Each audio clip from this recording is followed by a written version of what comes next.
தேவனை வரவேற்போம். ஹல்லேலூயா, ஹல்லேலூயா. தேவனே உமக்கு நன்றியோடு உம்மை ஸ்தோத்தரிக்கிறோம் அப்பா. பரிசுத்த ஆவியானவரே உம்மை வரவேற்கிறோம் அப்பா. பரிசுத்த ஆவியானவரே உம்மை வரவேற்கிறோம் அப்பா. எங்கே 2-3 பேர் நாமத்தினாலே கூடி இருக்கிறார்களோ அங்கே நான் அசைவாடுவேன், அங்கே நான் இறங்கி வருவேன் என்று சொன்னவரே அப்பா. நீர் எங்கள் மத்தியிலே இறங்கி வந்திருக்கிறீரப்பா. கணத்துக்கும் மகிமைக்கும் பாத்திரராய் இருக்கிற எங்கள் தேவாதி தேவனே, எங்கள் மத்தியிலே நீர் இறங்கி வந்திருக்கிறீரப்பா. எங்களை தொடுவதற்காக எங்கள் மத்தியிலே நீர் இறங்கி வந்திருக்கிறீர் ஆண்டவரே. அதற்காக உமக்கு நன்றி செலுத்துகிறோம், நன்றி செலுத்துகிறோம் அப்பா. எல்லா துதிக்கும் கணத்திற்கும் மகிமைக்கும் புகழ்ச்சிக்கும் பாத்திரராய் இருக்கிற எங்கள் இயேசு ராஜாவே, உம்மை உயர்த்துகிறோம், உம்மை உயர்த்துகிறோம் அப்பா. நீர் எங்களுடைய இதயத்தில் இப்ப இறங்கி வந்திருக்கிறீர். அதற்காக உமக்கு நன்றி செலுத்துகிறோம் அப்பா. உற்சாகமாக உற்சாகமாக கரலை தட்டிக்கொண்டு தேவனுக்கு நன்றி செலுத்துவோம், நன்றி செலுத்துவோம். ஹல்லேலூயா. இயேசுவே உமக்கு நன்றியோடு ஸ்தோத்தரிக்கிறோம் அப்பா.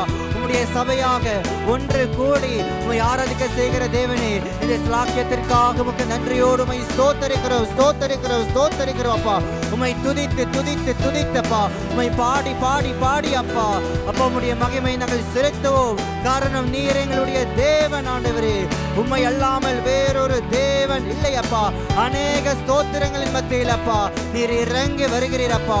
உம்முடைய சபையினுடைய ஸ்தோத்திரங்களில நீர் இறங்கி வருகிறீர் இயேசு ராஜாவே.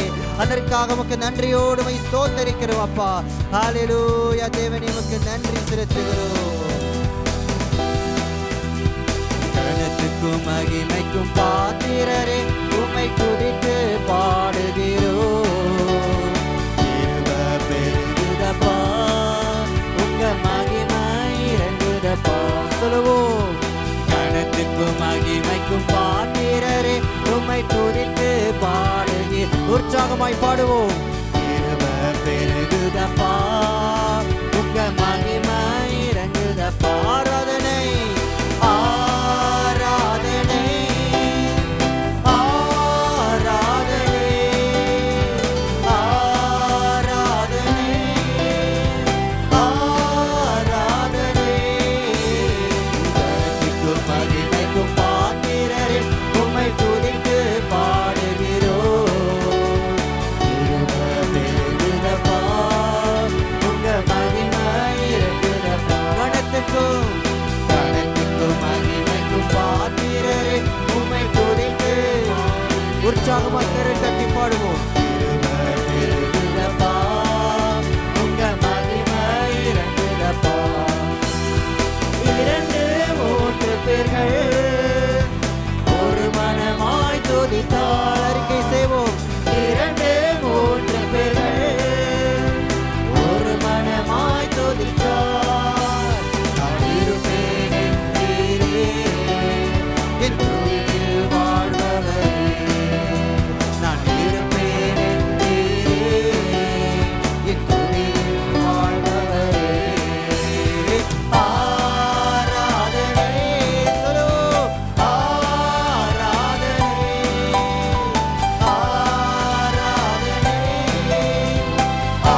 கணத்துக்கும் கணத்துக்கும் மகிமைக்கும் பாத்திரரே உம்மை துதித்து பாடுகிறோம்.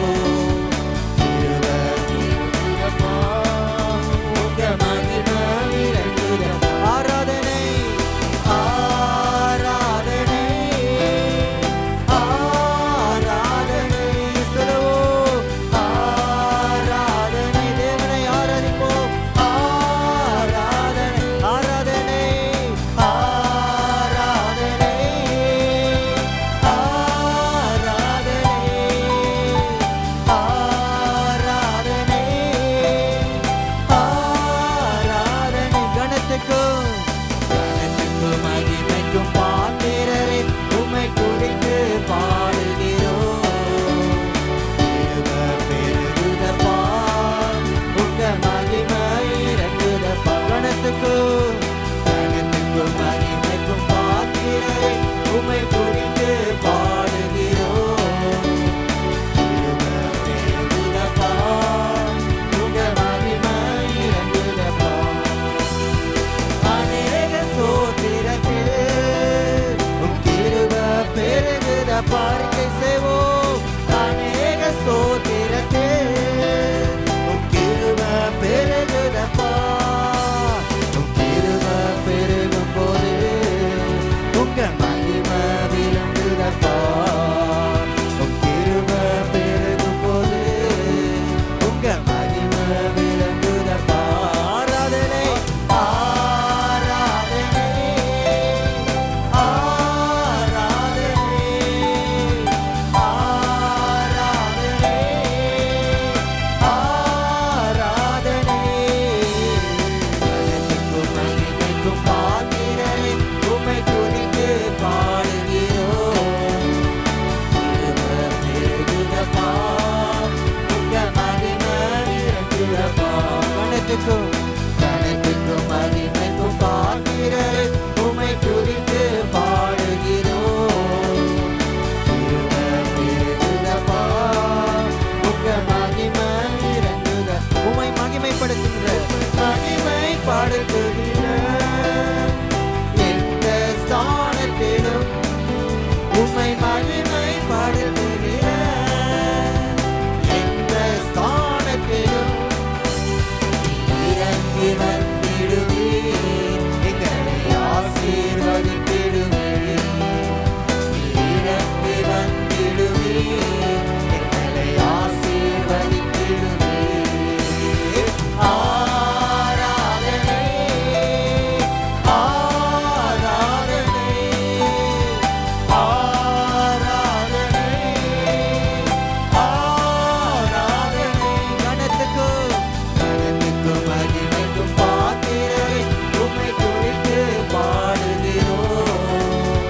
கிருபை பெருகுதப்பா உங்க மகிமை இறங்குதப்பா. கணத்துக்கும் கணத்துக்கும் மகிமைக்கும் பாத்திரரே உம்மை துதித்து உற்சாகமாய் பாடுவோம். கரங்களை தட்டி பாடுவோம். கிருபை பெருகுதப்பா உங்க மகிமை இறங்குதப்பா. ஆராதனை ஆராதனை ஆராதனை ஆராதனை ஆராதனை ஆராதனை ஆராதனை ஆராதனை ஆராதனை அல்லேலூயா.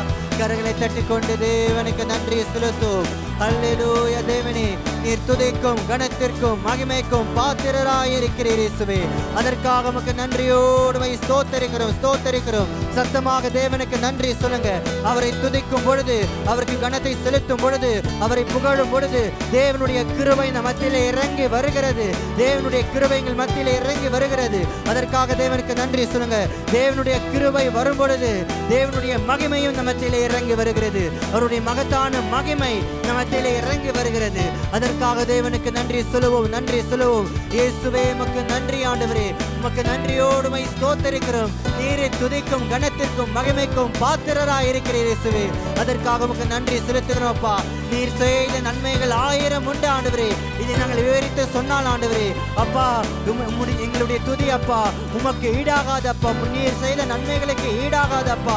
அவ்வளவு நன்மைகள், அவ்வளவு கிருபைகள், அவ்வளவு அதிசயங்கள் எங்களுடைய வாழ்க்கையில் நீர் செய்து கொண்டு வருகிறீர். இனிமேலும் நீர் செய்ய போகிறீர். அதற்காக இயேசுவே உமக்கு நன்றியோடு ஸ்தோத்தரிக்கிறோம் அப்பா. அநேக ஸ்தோத்திரத்தின் மத்தியில் நீர் இறங்கி வருகிறவராய் இருக்கிறீர் இயேசுவே. அதற்காக உமக்கு நன்றியோடு ஸ்தோத்தரிக்கிறோம் இயேசப்பா. உமக்கு நன்றியோடு துதிக்கிறோம் ஆண்டவரே. ஹல்லேலூயா, ஹல்லேலூயா, ஹல்லேலூயா. சங்கீதம் 126 அதிகாரம் 3வது வசனம் சொல்லுகிறது, கர்த்தர் நமக்கு பெரிய காரியங்களை செய்தார், இது நிமித்தம் நாம் மகிழ்ந்திருக்கிறோம். ஆமென். நம்முடைய தேவன் பெரிய காரியங்களை செய்கிறவராயிருக்கிறார். அவரே குறைவில்லாமல் நம்மை நடத்துகிறார். நம்முடைய ஆத்மாவை தேற்றி புது பலனை தருகிறார். புது எண்ணெய் அபிஷேகத்தினாலே நம்மை நிரப்புகிறார். நன்மையினாலும் தயவினாலும் நம்மை முடி சூட்டுகிறார். இது நிமித்தம் தான் தேவன் நமக்கு சந்தோஷத்தை தருகிறார். நமக்குள் அவர் சமாதானத்தை தருகிறார். அவர் நம்மோடு கூட இருக்கும் பொழுது நமக்கு எப்பொழுதும் சந்தோஷம் தான். ஆமென். இதை நாம் நினைத்து மிகுந்த ஆனந்த சந்தோஷம், என் கர்த்தர் என்னோடு கூட இருக்கிறது. ஆமென். இந்த பாடல் பாடி ஆண்டவராகிய இயேசுவை உயர்த்துவோம். மிகுந்த ஆனந்த சந்தோஷம், என் கர்த்தர் என்னோடு இருப்பதால். மிகுந்த ஆனந்த சந்தோஷம், என் கர்த்தர் என்னோடு. மிகுந்த ஆனந்த சந்தோஷம் அறிக்கை செய்வோம். என் கர்த்தர் என்னோடு இருப்பதால். மிகுந்த ஆனந்த சந்தோஷம், என் கர்த்தர் என்னோடு இருப்பதால். குறையிலையே என் கர்த்தர் என் மேய்ப்பர். குறையிலையே என் கர்த்தர் என் மேய்ப்பர். மிகுந்த ஆனந்த சந்தோஷம், என் கர்த்தர் என்னோடு இருப்பதால். மிகுந்த ஆனந்த சந்தோஷம், என் கர்த்தர் என்னோடு இருப்பதால். ஆத்துமா தேற்றுகிறார், புதுபலன் தருகிறார். ஆத்துமா தேற்றுகிறார், புதுபலன் தருகின்றார். அவர் நாமத்தின் நிமித்தம் நீதியின் பாதையில் நித்தம் நடத்துகிறார். சொல்லுவோம். அவர் நாமத்தின் நிமித்தம் நீதியின் பாதையில் நித்தம் நடத்துகிறார். குறையிலையே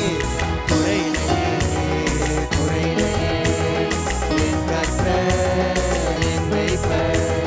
குறையிலையே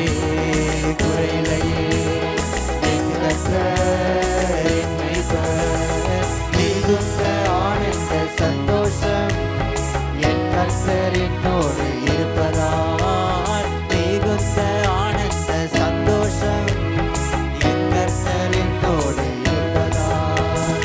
எதிரிகள் கண் முன்னே விருந்து படைக்கின்றார். எதிரிகள் கண் முன்னே சொல்லுவோம், விருந்து படைக்கின்றார். புது எண்ணெய் அபிஷேகம் என் தலைமேல் விரும்பியது என் பாத்திரம். புது எண்ணெய் அபிஷேகம் என் தலைமேல் விரும்பியது என் பாத்திரம். குறையிலையே என் கர்த்தர் என் மேய்ப்பர். குறையிலையே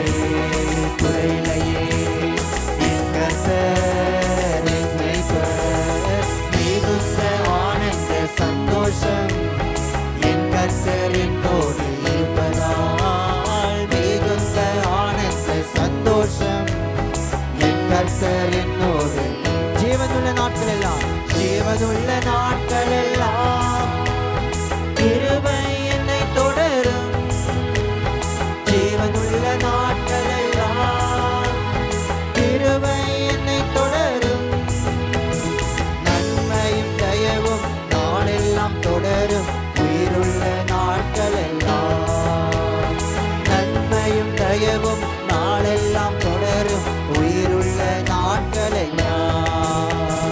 குறையிலையே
உற்சாகமாய் சந்தோஷமாக பாடுவோம்.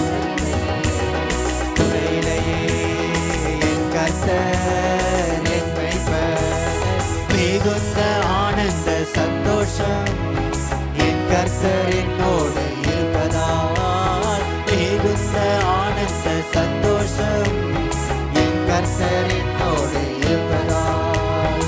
ஆத்துமா தேற்றுகிறார், புதுபலன் தருகின்றார். ஆத்துமா தேற்றுகிறார், செய்வோம், புதுபலன் தருகின்றார்.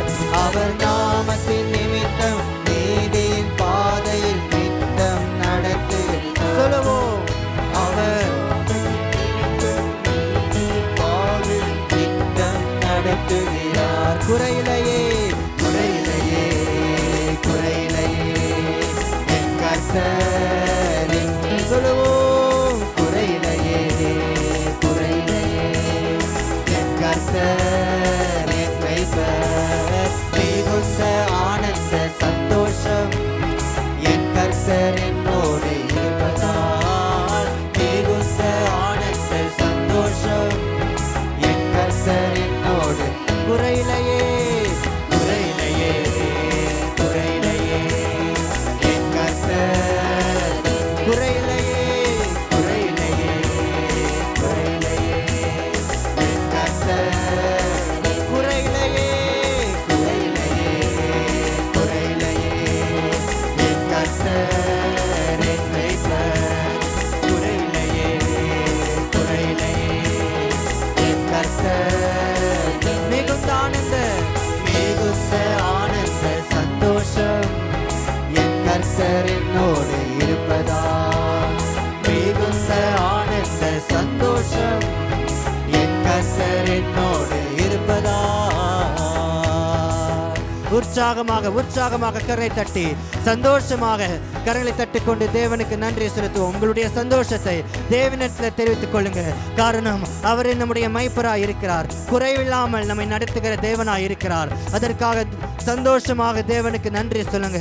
ஹல்லேலூயா. அவரே நம்முடைய ஆத்துமாவை தேற்றுகிறார். ஹல்லேலூயா. அதற்காக தேவனுக்கு நன்றி சொல்லுங்க. எதிரிகள் கண்முள்ள அவரே விருந்து படைத்து அவரே நமக்கு சமாதானத்தை உண்டு பண்ணி புதிய எண்ணெய் அபிஷேகத்தினால் நம்மை நிரப்புகிறவராய் இருக்கிறார். அதற்காக தேவனுக்கு நன்றி சொல்லுங்க.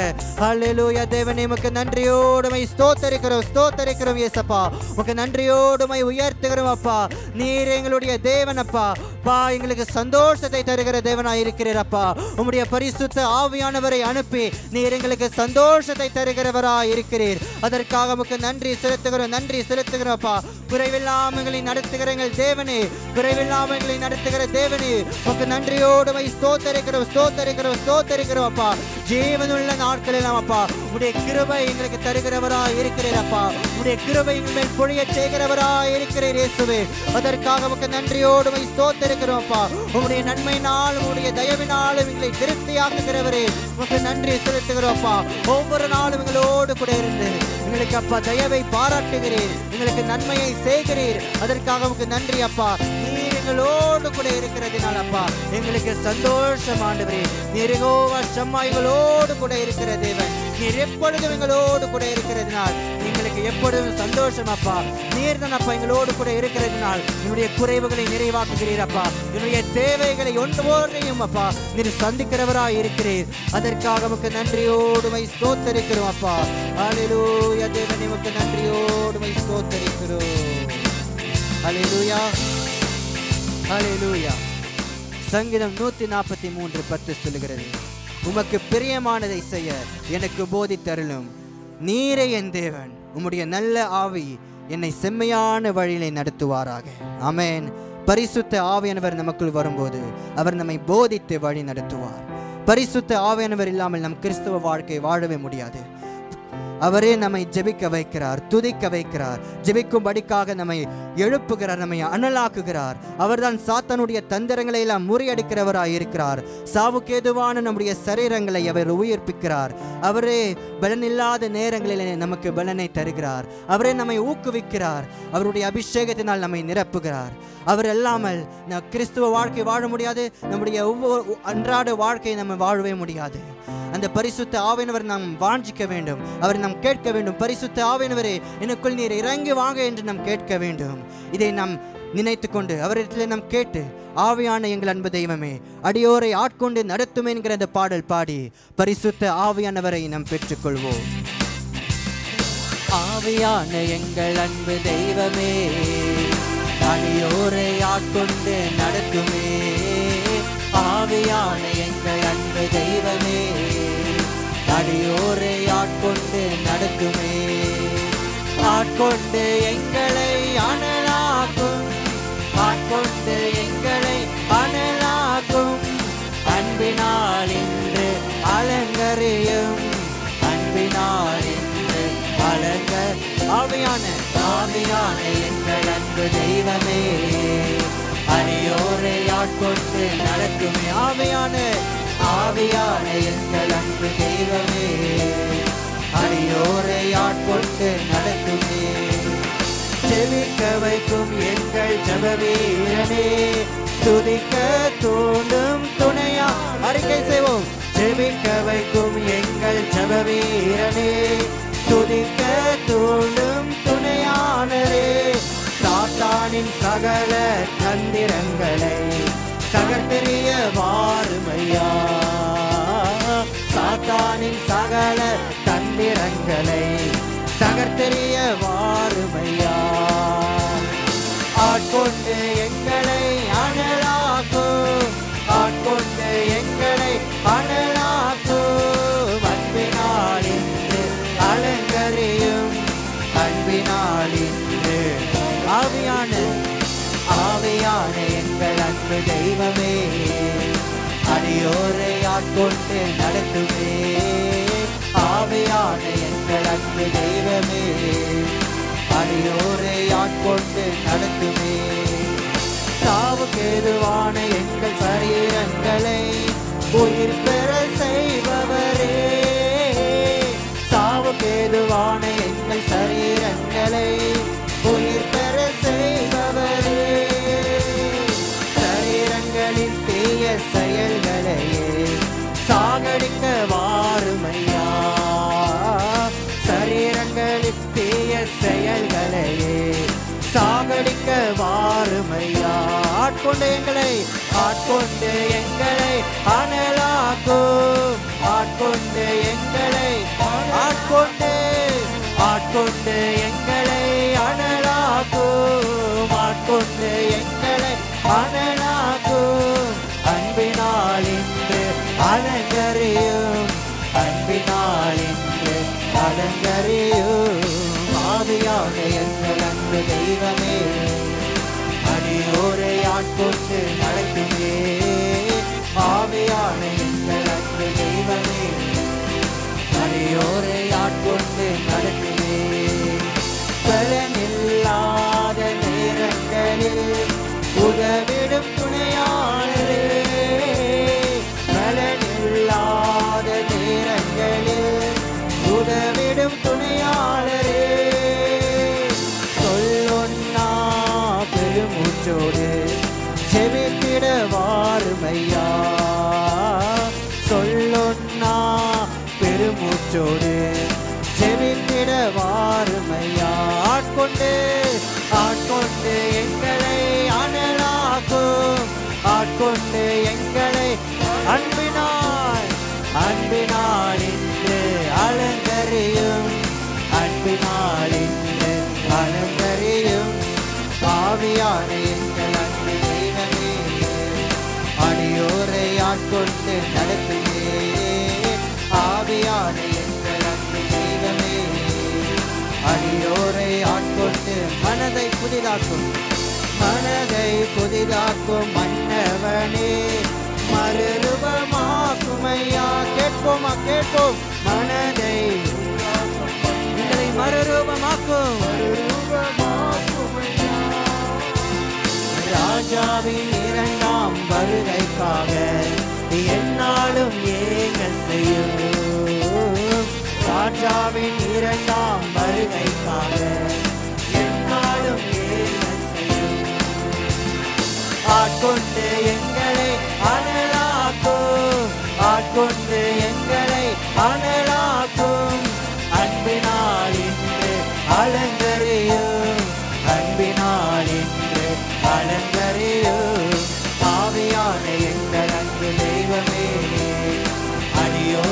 ஆட்கொண்டு நடத்துமே. ஆவியான எங்கள் அன்பு தெய்வமே, அடியோரை ஆட்கொண்டு ஆட்கொண்டு எங்களை அனலாகும். ஆட்கொண்டு எங்களை ஆட்கொண்டு ஆட்கொண்டு எங்களை பரிசுத்தாவினிடத்தில் கேட்போமா? ஆட்கொண்டு ஆட்கொண்டு எங்களை அனலாக்கும். ஆட்கொண்டு எங்களை அனலாக்கும். அன்பினால் இன்று அலங்கரியும். அன்பினால் இன்று ஆட்கொண்டு ஆட்கொண்டு எங்களை அனலாக்கும். ஆட்கொண்டு எங்களை ஆட்கொண்டு ஆட்கொண்டு எங்களை அனலாக்கும். சொல்லுவோம், ஆட்கொண்டு எங்களை அனலாக்கும். அன்பினால் இன்று அலங்கரியும். அன்பினால் இன்று ஆட்கொண்டு இன்னும் ஒரு விசை ஆட்கொண்டு எங்களை அனலாக்கும். ஆட்கொண்டு எங்களை ஆட்கொண்டு ஆட்கொண்டு எங்களை அனலாக்கும். ஆட்கொண்டு எங்களை அனலாக்கும். அன்பினால் இன்று அலங்கரியும். அன்பினால் இன்று அலங்கரியும். கரங்களை தட்டி உற்சாகமாக கரை தட்டி பரிசுத்த ஆவியானவரை பெற்றுக் கொள்வோம். என்னை ஆட்கொள்ளும், என்னை ஆட்கொள்ளும் என்று பரிசுத்த ஆவியானவரை கேட்போமா? அவர் இல்லாமல் நாங்கள் ஒன்றுமே செய்ய முடியாது. அவர் இல்லாமல் நாங்கள் வாழவே முடியாது. அவர் தான் எங்களை ஜெபிக்க வைக்கிறார். அவர் தான் எங்களை ஊக்குவிக்கிறார். அவர் தான் எங்களை அனலாக்குகிறார். அவர் தான் ஒவ்வொரு நாளும் நம்மோடு கூட நடக்கிறார். அவர் தான் நாங்கள் நடக்கிற சூழ்நிலைகளிலே எங்களோடு கூட இருந்து எங்களை விடுதலையாக்குகிற தேவனாய் இருக்கிறார். அதற்காக தேவனுக்கு நன்றி சொல்லுங்க. அந்த பரிசுத்த ஆவியானவரை தேவனுக்கு கேளுங்க கேளுங்க கேளுங்க. எவ்வளவு பரிசுத்த ஆவியானவர் நமக்கு தேவையோ அந்த அளவுக்கு இயேசு கிறிஸ்து பூமியில வந்து சிலுவையிலே மரித்து 3ஆம் நாள் உயிரோடு எழுந்து பரிசுத்த ஆவியானவர் அவர் அனுப்பி இருக்கிறார். அவ்வளவு பரிசுத்த ஆவியானவர் எங்களுக்கு முக்கியம். அதனால தேவனுடைய பரிசுத்த ஆவியானவரை கேளுங்க. எங்களை நிரப்புங்க, எங்களை நிரப்புங்க என்று கேளுங்க.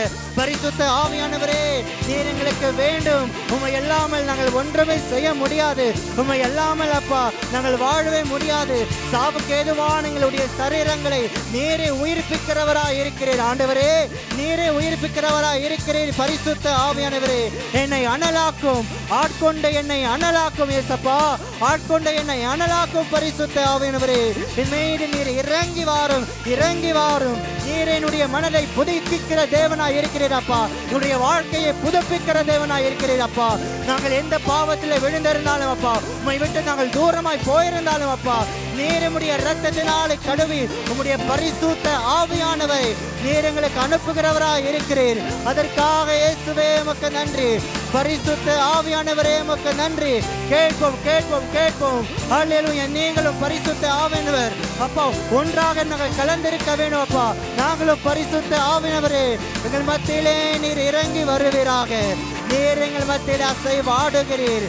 அதற்காக உமக்கு நன்றியோடு உம்மை ஸ்தோத்திரிக்கிறோம். ஆட்கொண்டு எங்களை அனலாக்கும் ஏசப்பா, அனலாக்கும் பரிசுத்த ஆவியானவரே, அனலாக்கும். தேவனில் கேட்போம் கேட்போம் கேட்போம். ஹல்லேலூயா ஹல்லேலூயா. பலன் இல்லாத நேரங்களிலே உம்முடைய பலனை தருகிறவராய் இருக்கிறேன். பரிசுத்த ஆவியானவரே, நீர் எங்களுக்கு பலனை தருகிறீர். அதற்காக உமக்கு நன்றியோடு உம்மை ஸ்தோத்திரிக்கிறோம் ஸ்தோத்திரிக்கிறோம் ஸ்தோத்திரிக்கிறோம் அப்பா. அப்பா, பெருமூச்சோடு உங்களிடத்தில் ஜெபிக்க வைக்கிறீர். மோடு கூட உறவாட செய்கிறீர். அதற்காக பரிசுத்த ஆவியானவரே உமக்கு நன்றி செலுத்துகிறோம், நன்றி செலுத்துகிறோம் அப்பா. ஹல்லேலூயா ஹல்லேலூயா. தேவனே, உமக்கு நன்றியோடு உம்மை ஸ்தோத்திரிக்கிறோம் அப்பா. அப்பா, உம்முடைய நாமம் நாங்கள் மகிமைப்படுத்துவதற்காக உம்முடைய பரிசுத்த ஆவியானவரை நீர் அனுப்புகிறவராய் இருக்கிறீர். அதற்காக உமக்கு நன்றியோடு உம்மை ஸ்தோத்திரிக்கிறோம் அப்பா. ஆட்கொண்டு எங்களை அனலாக்குகிறவரே உமக்கு நன்றி செலுத்துகிறோம் அப்பா. பெந்தெகோஸ்து நாளிலே பரிசுத்த ஆவியானவர் ஹல்லேலூயா சீடர்கள் மேலே சபையின் மேலே இறங்கி வந்தது போல நீர் எங்கள் மத்தியில் இன்றைக்கு இறங்கி வருகிறீர். அக்கினிமயமான நாவுகள் போல் நீர் எங்கள் மத்தியில் இறங்கி வருகிறீர். அதற்காக உமக்கு நன்றியோடு உம்மை ஸ்தோத்திரிக்கிறோம் ஏசப்பா. உமக்கு நன்றியோடு உம்மை உயர்த்துகிறோம் ஆண்டவரே. உங்கள் நாமம் உயரணும், இன்று மேன்மை அடையணும். பாடுவே பாடுவோம் அல்லேலூயா. உங்க நாமம் உயரணும், இன்று மேன்மை அடையணும்.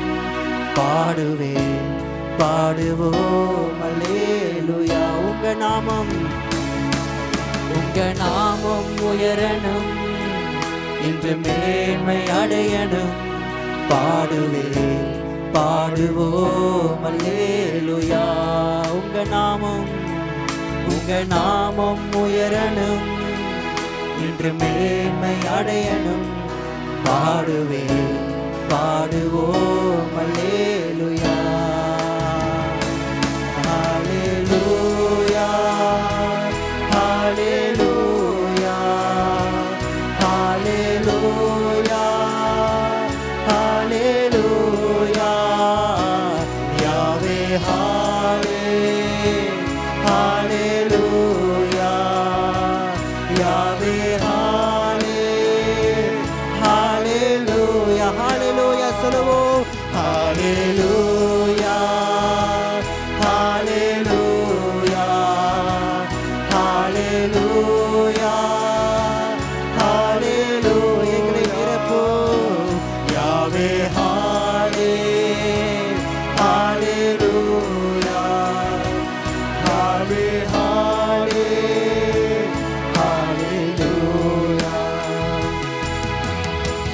பெருங்காற்று அடங்கி போகும், எக்கடலும் வழி திறக்கும். உங்க நாமம் உயர்த்தும் போது கண்மலையும் கரைந்து போகும். பெருங்காற்று அடங்கி போகும், எக்கடலும் வழி திறக்கும். உங்க நாமம் உயர்த்தும் போது கண்மலையும் கரைந்து போகும். இயேசுவே உம் நாமமே உயரணும். அல்லேலூயா சொல்லுவோம். இயேசுவே உம் நாமமே பெருகணும். அல்லேலூயா. இயேசுவே இயேசுவே உம் நாமமே உயரணும். அல்லேலூயா. கரங்களை உயர்த்தி பாடுவோம். இயேசுவே உம் நாமமே பெருகணும். அல்லேலூயா. உங்க நாமம் உயரணும், இன்று மேன்மை அடையணும். பாடுவேன் பாடுவோம் அல்லேலூயா. சொல்லுவோம். உங்க நாமம் உயரணும், இன்று மேன்மை அடையணும். பாடுவேன் பாடுவோம் அல்லேலூயா. சிங்கத்தின் கெபியிலும்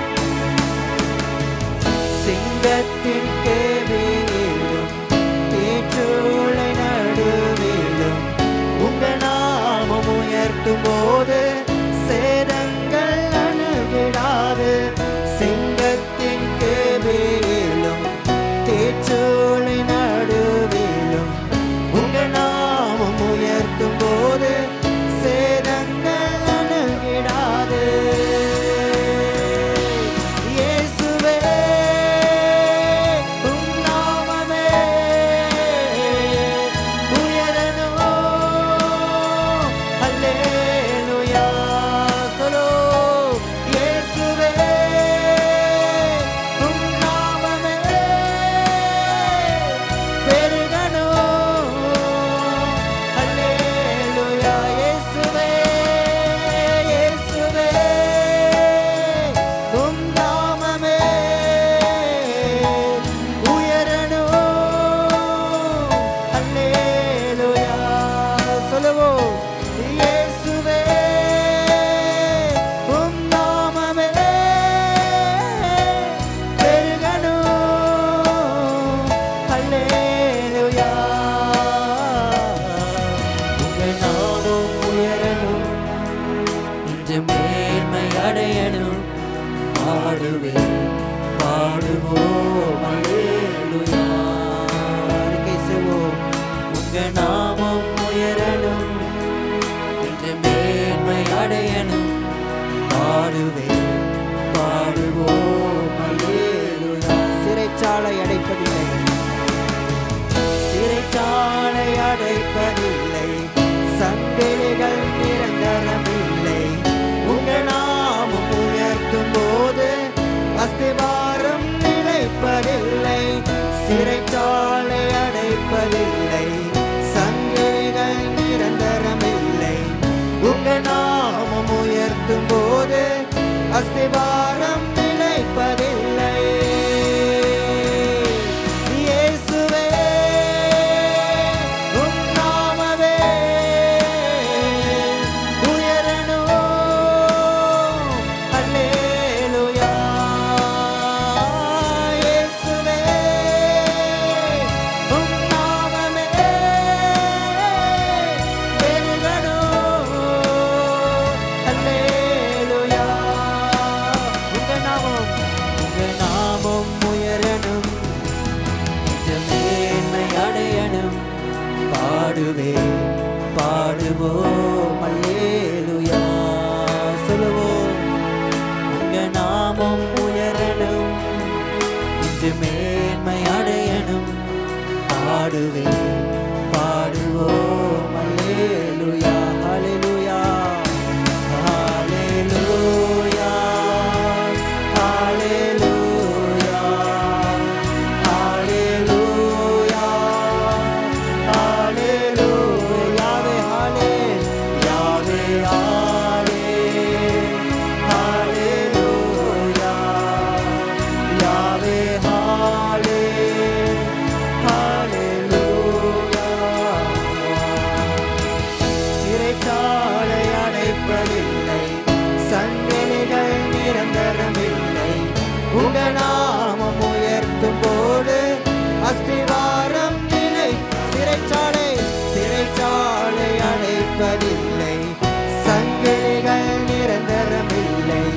உங்க நாமம் உயர்த்தும் போது அஸ்திவாரம் சிறைச்சாலை சிறைச்சாலை அடை. அறிக்கை செய்வோம், சங்கிலிகள் நிரந்தரமில்லை. உங்க நாமம் உயர்த்தும் போது அஸ்திவாரம் நிலைக்க. சிறைச்சாலை சிறைச்சாலை அடைப்பதில்லை, சங்கிலிகள் இயேசுவை உயர்த்தும் பொழுது உங்க நாமம் உயர்த்தும் போது அஸ்திவாரம் நிலைப்பதில்லை. இயேசுவே உம் நாமமே உயரணும் அல்லேலூயா. இயேசுவே உம் நாமமே பெருகணும் அல்லேலூயா. இயேசுவே இயேசுவே உம் நாமமே உயரணும் அல்லேலூயா. இயேசுவே உம் நாமமே பெருகணும் அல்லேலூயா. உங்க நாமம் உயரணும், இன்று மேன்மை அடையணும் பாடுவேன் பாடுவோம் அல்லேலூயா. உங்க நாமம் உயரணும், இன்று மேன்மை அடையணும் பாடுவேன் பாடுவோம் அல்லேலூயா. பெருங்காற்றும் பெருங்காற்றும் அடங்கி போகும், எக்கடலும் வழி திறக்கும். உங்க நாமம் உயர்த்தும் போது கண்மலையும் கரைந்து போகும். பெருங்காற்று அடங்கி போகும், எக்கடலும் வழி திறக்கும். உங்க நாமம் உயர்த்தும் போது கண்மலையும் கரைந்து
பொழுது, அவருடைய நாமத்தை உயர்த்தும் பொழுது நம்முடைய வாழ்க்கையில என்ன நடந்தாலும் அதையெல்லாம் தேவன் உடைத்து போடுவார்.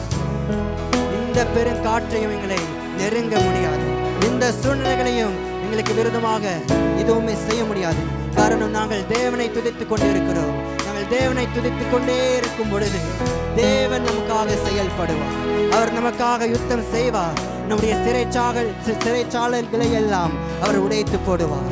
சிறைச்சாலை கதவுகளை அவர் உடைத்து போடுவார். அவருடைய நாமத்தை நாம் உயர்த்தும் பொழுது சிங்கத்தின் கெபியிலே நாங்கள் இருந்தாலும் அவர் அதிலிருந்து நம்மை விடுதலையாக்குவார். தானியேல் சிங்கத்தின் கெபியிலே இருந்த பொழுது அவர் தேவனை துதித்தார், அவர் தேவனை உயர்த்தினார். அப்பொழுது தேவன் அதிலிருந்து அவர் விடுதலையாக்கினார். அப்படிதான் நமக்கும் தேவன் நம்மை விடுதலையாக்குவார். நாம் எந்த சூழ்நிலைகளில் இருந்தாலும் நம் ஆண்டவராக இயேசு கிறிஸ்துவையே நோக்கி பார்க்கும் பொழுது அவர் நம்மை விடுதலையாக்குவார், நம்மை விடுவிப்பார். நம்முடைய ஜெபத்தை கேட்டு ஜெபத்திற்கு பதிலை தருவார். ஹல்லேலூயா. தேவன் நமக்கு நன்றியோடு ஸ்தோத்தரிக்கிறோம். ஆண்டவரே, உம்முடைய நாமம் பெரியது, உம்முடைய நாமம் மகத்துவம் உள்ளது. அந்த நாமத்தை மாத்திரம், இயேசு கிறிஸ்து என்கிற நாமத்தை மாத்திரம் நாங்கள் உயர்த்துவோம். அப்பா, உம்முடைய நாமத்தை குறித்தப்பா அப்பா நாங்கள் மேன்மை பாராட்டுவோம். ஆண்டவரே, உமக்கு நன்றியோடு ஸ்தோத்தரிக்கிறோம். ஆண்டவரே, ஹல்லேலூயா. இந்த எல்லா துதியும் கனமும் மகிமையும் இயேசு கிறிஸ்துவின் நாமத்தினால் ஏறெடுக்கிறோம் நல்ல பரலோக பிதாவே. ஆமென், ஆமென். கரல் தட்டி தேவனுக்கு நன்றி செலுத்துவோம். இப்பொழுது சபையில் உள்ள குடும்பங்களின் ஆவிக்குரிய மற்றும் உலக ஆசீர்வாதங்களால் நிரப்பும்படி ஜெபிக்க போகிறார். அவரோடு இணைந்து ஜெபிப்போம். சோத்திரம் ஆண்டவரே, தேவனே, நன்றியோடும் ஸ்தோத்தரிக்கிறேன் கர்த்தாவே. உமது கிருபையும் அன்பும் அப்பா எங்கள் மத்தியில் நீர் அசைவாடுகிற தேவனே, உமக்கு நன்றி ராஜா. என் வல்லமை நிறைந்த தேவனே, உமக்கு சோத்திரம் ராஜா.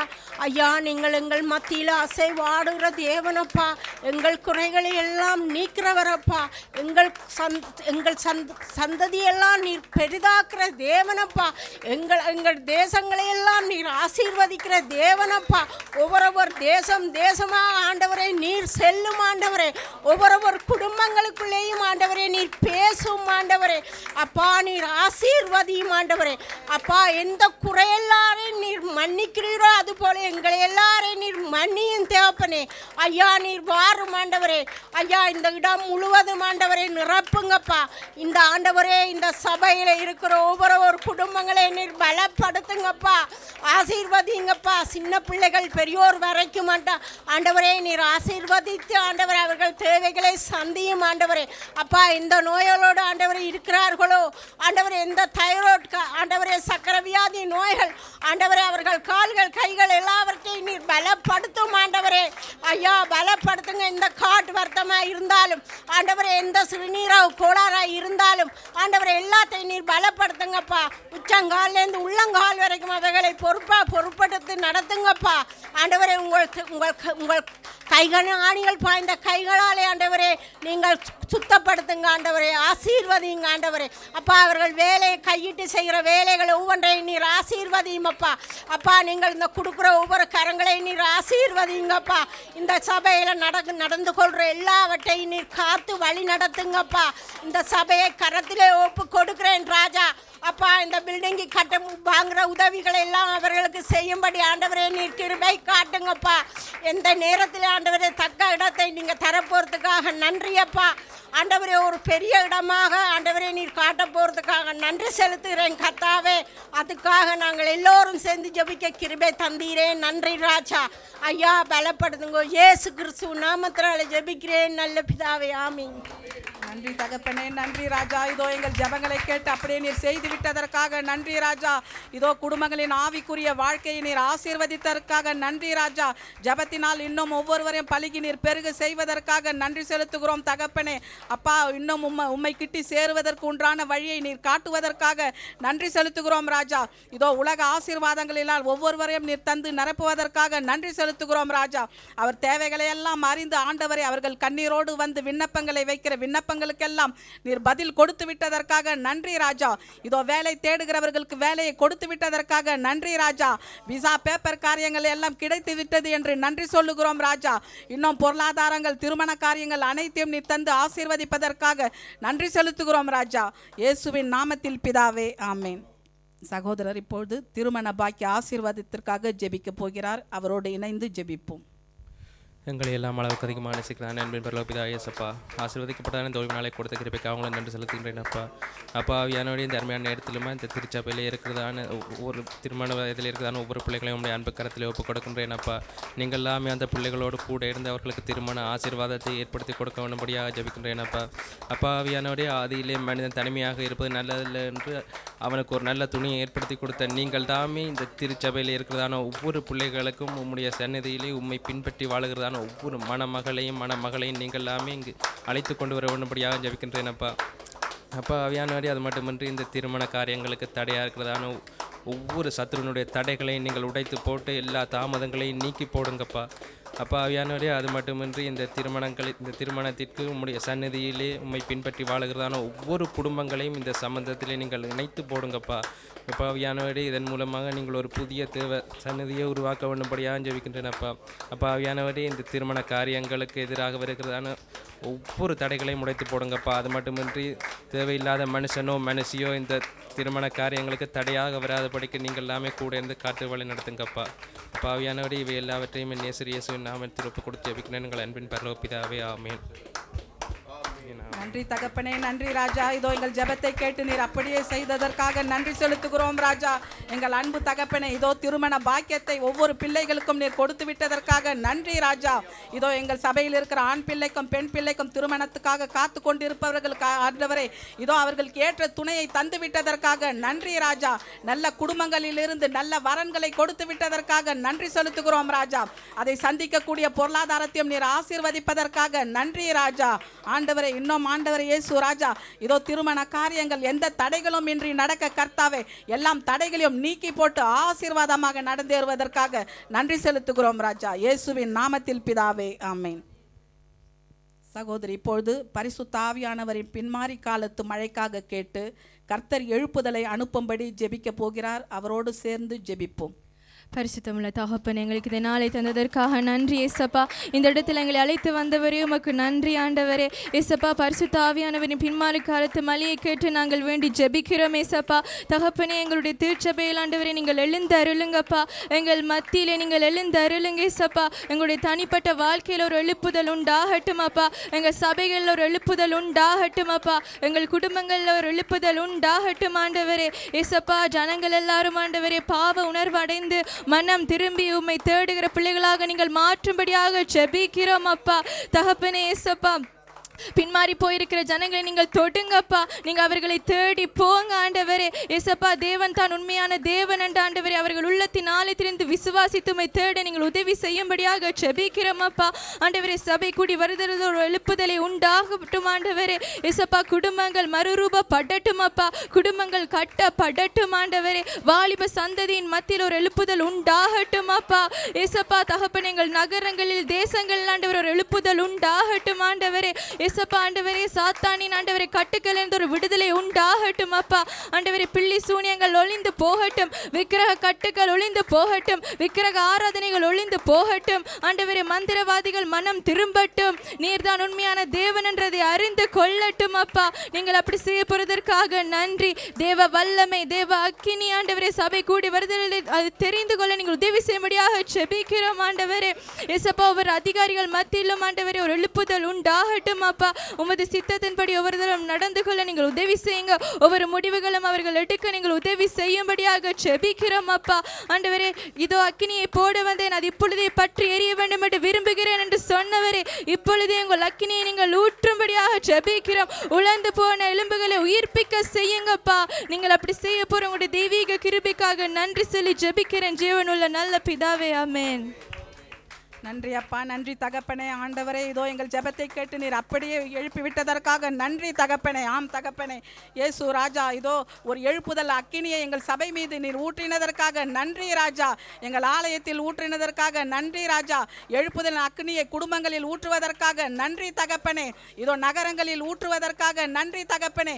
சுவிசேஷ ஊழியத்தில் ஆண்டவரை எழுப்புதல் அக்கினியை ஊற்றுவதற்காக நன்றி செலுத்துகிறோம் ராஜா. என் அருமை தகப்பனே, திரளான கூட்டங்கள் மனம் திரும்பி ரட்சிக்க அழைக்கப்படுற கூட்டங்களை கொண்டு வந்து இதோ சபையிலே சேர்ப்பதற்காக ஒரு எழுப்புதலின் அக்கினியை நீர் ஊற்றிவிட்டதற்காக நன்றி செலுத்துகிறோம் ஆண்டவரே. இதோ எங்கள் சபை இடம் கொள்ளும் மட்டும் பலுகி பெருக வேண்டும் ராஜா.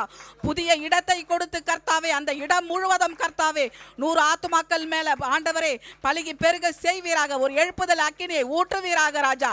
மனம் திரும்புவதற்கு உண்டான ஜனங்களை கொண்டு வந்து சேர்ப்பீராக கர்த்தாவே. நிலை நிற்கக்கூடிய ஜனங்களை கொண்டு வந்து சேர்த்து ஆண்டவரை ஆசீர்வதிப்பீராக. என் அருமை தகப்பனே, இயேசுவின் நாமத்தில் ஜெபிக்கிறேன் பிதாவே, ஆமென். ஆண்டவரும் மீட்பெரும் இரட்சகருமாகிய இயேசு கிறிஸ்துவின் நாமத்தினால் உங்கள் ஒவ்வொருவரையும் மீண்டுமாக இந்த நாள் ஆராதனையில வாழ்த்தி வரவேற்கிறோம். 92வது சங்கீதம் 10வது வசனத்தை நாம் எடுத்துக்கொள்ளலாம். என் கொம்பை காண்டாமிருகத்தின் கொம்பை போல உயர்த்துவீர், புது எண்ணெயால் அபிஷேகம் பண்ணப்படுகிறேன். கர்த்தர் நம்மை இன்றைக்கு தம்முடைய புது எண்ணெயினால அபிஷேகம் பண்ண விரும்புகிறார். புதிய பலத்தினால, புதிய வல்லமையினால, புதிய கிருபைகளினால, புதிய ஞானத்தினால கர்த்தர் நம்மை அபிஷேகம் பண்ண விரும்புகிறார். வேத புஸ்தகத்தில் எண்ணெய் பரிசுத்த ஆவியானவருடைய அபிஷேகத்திற்கு அடையாளமாக இருக்கிறது. இப்போ அபிஷேகம் என்று சொல்லும் பொழுது பொதுவாக ஒரு பாத்திரத்தை வைத்து அந்த பாத்திரத்தை ஒரு திரவத்தினால நிரப்பி, தண்ணீரோ பாலோ எதனாலேயோ நிரப்பி அதை நிரம்பி வழிய பண்ணுகிறதுக்கு பெயர் தான் அபிஷேகம் பண்ணுகிறதுன்னு சொல்லிட்டு அர்த்தம். அந்த அபிஷேகம் என்கிறது தேவனுடைய வல்லமை, அவருடைய ஞானம், அவருடைய பலன், அவருடைய கிருபைகள், அதற்கான சாதகமான சூழ்நிலைகள், இது எல்லாவற்றையும் தேவன் ஒரு மனுஷனுக்கு அபிஷேகமாக கொடுத்து விடுகிறார். அப்போ இங்கே தேவன் எதை கொண்டு நிரப்புகிறார்னாக்கா, தம்முடைய ஜனத்தை, தம்முடைய பிள்ளைகளை தேவன் தம்மாலேயே நிரப்பி விடுகிறார். தேவன் தம்மையே ஒரு மனுஷனுக்குள்ளார ஊற்றி விடுகிறார் இல்லையா, அதுக்கு பெயர் தான் அபிஷேகம் என்று அழைக்கப்படுகிறது. அந்த மனுஷனை கொண்டு ஒரு சித்தத்தை வைத்திருப்பார், ஒரு திட்டத்தை வைத்திருப்பார், அவனுக்கு ஒரு பொறுப்பை கொடுத்திருப்பார், அல்லது ஒரு ஊழியத்தை கொடுத்திருப்பார். அதை செய்வதற்கு தேவையான வல்லமை, ஞானம், பலன், அதிகாரம், அதுக்கு தேவையான சாதகமான சூழ்நிலைகள், அதுக்கு தேவையான பொருளாதாரம், அதுக்கு தேவையான எல்லாவற்றையும் கொண்டு வந்து சேர்த்துவிடும் அந்த அபிஷேகம். அப்போ அந்த அபிஷேகம் இன்றைக்கு ஊழியம் செய்யக்கூடிய ஊழியக்காரர்களுக்கு, ஒரு பாஸ்டருக்கு, அல்லது ஒரு மூப்பருக்கு, அல்லது ஒரு தீர்க்கதரிசிக்குங்கிறது மாத்திரம் அல்லாமல் குடும்பம் நடத்தக்கூடிய பெற்றோர்களுக்கு அந்த அபிஷேகம் வேண்டும். அப்போ தான் குடும்பத்தை ஞானமாக நடத்த முடியும். படிக்கிற பிள்ளைக்கு, ஒரு வாலிப பிள்ளைக்கு அந்த அபிஷேகம் வேண்டும். தேவன் அந்த மனுஷனுக்குள்ளாக ஊற்றப்பட்டிருக்க வேண்டும்.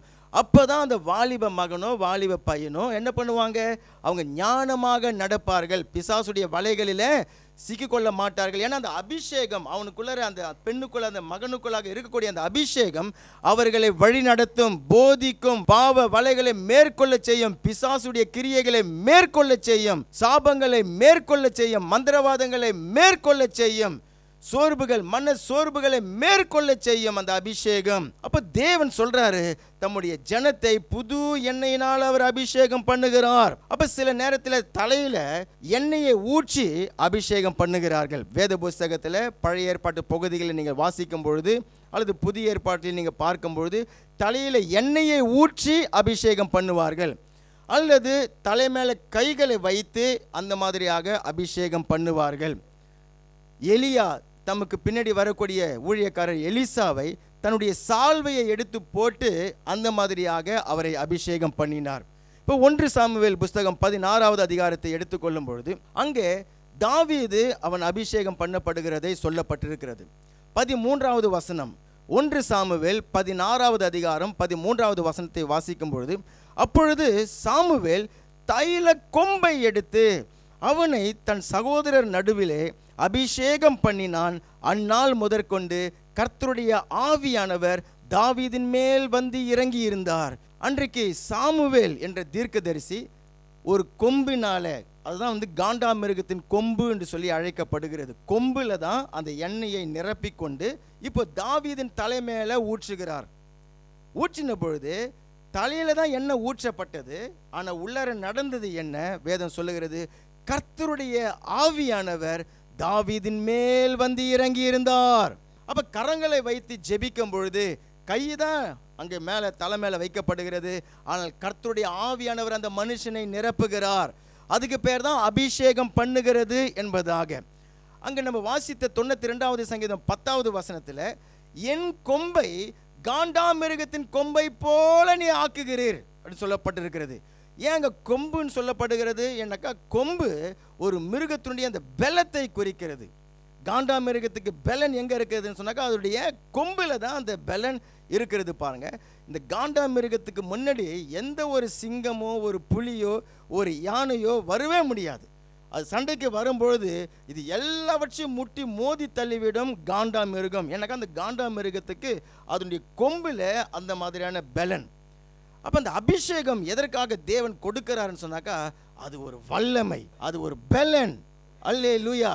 சாத்தானை மேற்கொள்ள, உலகத்தை மேற்கொள்ள, மாம்ச காரியங்களை மேற்கொள்ள, போராட்ட பிரச்சனைகளை மேற்கொள்ள இந்த அபிஷேகம் தான் உங்களை பலப்படுத்தி நடத்தி விடுகிறது.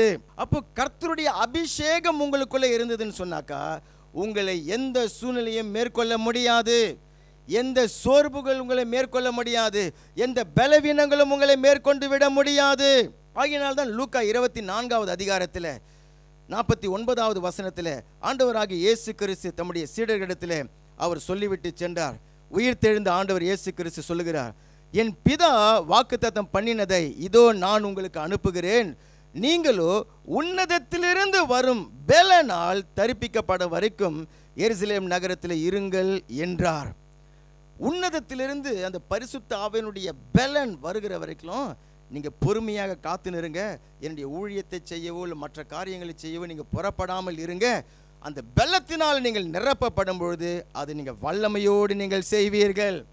அப்போ இன்றைக்கு தேவன் உங்களை தம்முடைய புதிய பலத்தினால் அவர் நிரப்ப விரும்புகிறார், புதிய வல்லமையினால் நிரப்ப விரும்புகிறார். ஏன் புதிய எண்ணெய், ஏன் புதிய பலன் அப்படின்னு சொன்னாக்கா, கார் வைத்து இருக்கிறவங்க உங்களுக்கு தெரியும், ஒரு சில கிலோமீட்டர் நீங்கள் ஓடுறீங்க, 5000 கிலோமீட்டர் நீங்கள் ஓட்டுனதுக்கு அப்புறம் அதனுடைய ஆயிலை நீங்கள் மாற்றணும். ஏன் மாற்றணும்? அந்த ஆயில் வந்து அழுக்காயிட்டு இருக்கும், அதில் வந்து துரு ஏறிட்டு இருக்கும், அதில் இருக்கக்கூடிய அந்த பவர் வந்து அந்த ஆயில் இழந்துட்டு இருக்கும், அதனுடைய அந்த அந்த குழகழுப்பு தன்மையெல்லாம் அது இழந்துட்டு இருக்கும். அப்போ என்ன சொல்கிறாங்க, காரை உண்டாக்கினவன் நீ 5 கிலோமீட்டருக்கு அப்புறம் நீ புது எண்ணெயை நீ மாற்று. ஆமேன். அப்போ நாம் கூட அந்த எண்ணெயினால், பரிசுத்தாவினுடைய அபிஷேகத்தினால திரும்ப திரும்ப நாம் நிரப்பப்பட வேண்டும். போன வாரம், போன மாதம், போன வருஷம் நான் வந்து 20 வருஷத்துக்கு முன்னாடி அப்படின்ற கதையை வச்சுட்டு நம்ம கிறிஸ்தவ வாழ்க்கையை ஓட்ட முடியாது. ஏன்னாக்கா எண்ணெய் என்கிறது அது காய்ந்து போகக்கூடிய தன்மை உடையது இல்லையா? எண்ணெயை நீங்கள் அப்படி எடுத்து அப்படி வச்சுட்டீங்கன்னு சொன்னாக்கா அப்படியே கொஞ்சம் கொஞ்சமாக அது காத்தாக அது போயிடும், போகிறது தெரியாது. அதான் அங்கே வித்தியாசம். அது கரைஞ்சி போகிறது, காத்தா போகிறது தெரியாது, ரொம்ப ஸ்லோவாக போவோம், ஆனால் போய்விடும். எரிகிற ஒரு விளக்கா இருக்குது இல்லையா? இந்தியா இலங்கையில் நம்ம அந்த எண்ணெய் ஊற்றி எரிகிற விளக்கு இருக்குது இல்லையா? லாம்பு, பெத்தித் லாம்பு, அதில் இருக்கக்கூடிய அந்த எண்ணெய் கெரோசின் ஆகிடும். எரியனாக்கா அது வந்து எரிஞ்சிடும். அப்போ மறுநாள் அது என்ன பண்ணுறாங்க, மறுபடியும் ஊற்றுகிறார்கள்.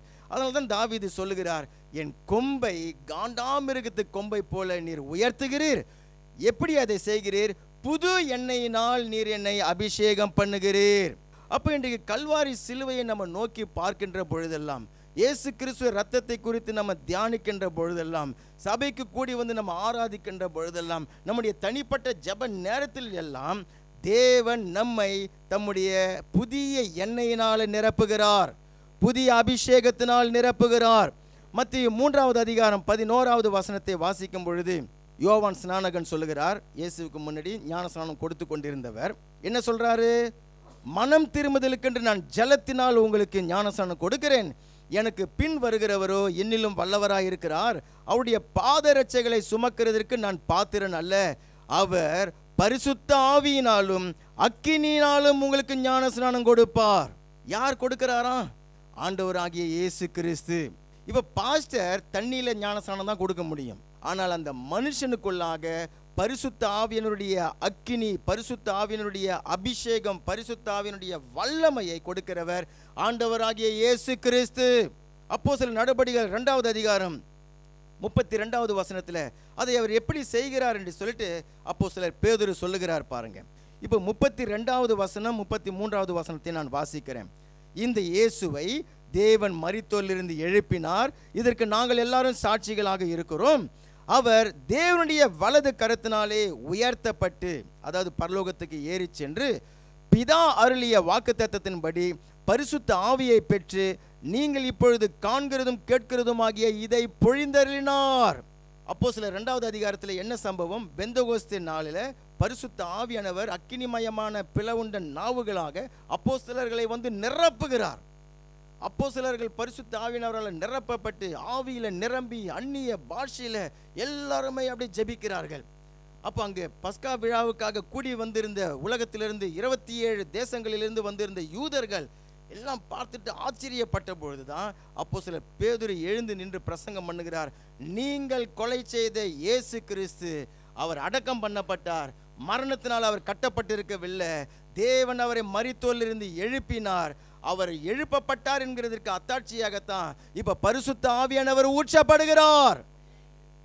இன்னைக்கு ஒரு விசுவாசி பரிசுத்த ஆவியானுடைய அபிஷேகத்தை பெற்றிருக்கிறாங்கன்னு சொன்னாக்கா அதுக்கு என்ன காரணம்? அது எதை நிரூபிக்கிறது அப்படின்னு சொன்னாக்கா காரணம் என்னன்னாக்கா இயேசு கிறிஸ்து நம்முடைய பாவத்திற்காக ரத்தம் சிந்தி மரித்து நித்திய மீட்பை உண்டு பண்ணிவிட்டார். ஆகினால்தான் ஒரு பரிசுத்த ஆவியானவர் ஒரு விசுவாசிக்குள்ளார வந்து தங்க முடியும். முன்னாடி அது சாத்தியம் கிடையாது. ஏன்னா நம்ம பாவிகளாக இருந்தோம். பரிசுத்தமுள்ள பரிசுத்த ஆவியானவர் எனக்குள்ளாக வந்து தங்க முடியாது. இப்போ பரிசுத்த ஆவியானவர் ஊற்றப்பட்டது எதற்கு அத்தாட்சியாக இருக்கிறது, எதை நிரூபிக்கிறதுன்னு சொன்னாக்கா மரித்த இயேசு கிறிஸ்து அவர் உயிர் தெழுந்து விட்டார். அல்லேலூயா. அதற்கு சாட்சி என்னன்னு சொன்னாக்கா நிறைய பேர் என்னென்னமோ போய் தோண்டின்னு பெரிய பெரிய ஆராய்ச்சிலாம் பண்ணின்னு இருக்கிறாங்க. பைபிள் சொல்லுகிறது இயேசு கிறிஸ்து மரித்தோரிலிருந்து உயிர் தெழுந்தபடினால தான் பரிசுத்த ஆவியானவரே ஊற்றப்பட்டார். இன்றைக்கு விசுவாசிகள் பரிசுத்த ஆவியானவர்களை நிரம்பி ஆவியில நிரம்பி அந்நிய பாஷையில் நீங்க பேசுகிறீங்கன்னு சொன்னாக்கா அது எதை நிரூபிக்கிறதுனாக்கா மரித்த இயேசு மரித்தோரிலிருந்து உயிர் தெழுந்து விட்டார். இன்றைக்கு அவர்தான் பரிசுத்த ஆவியானவராக உங்களுக்குள்ளாக ஊற்றப்பட்டிருக்கிறார்.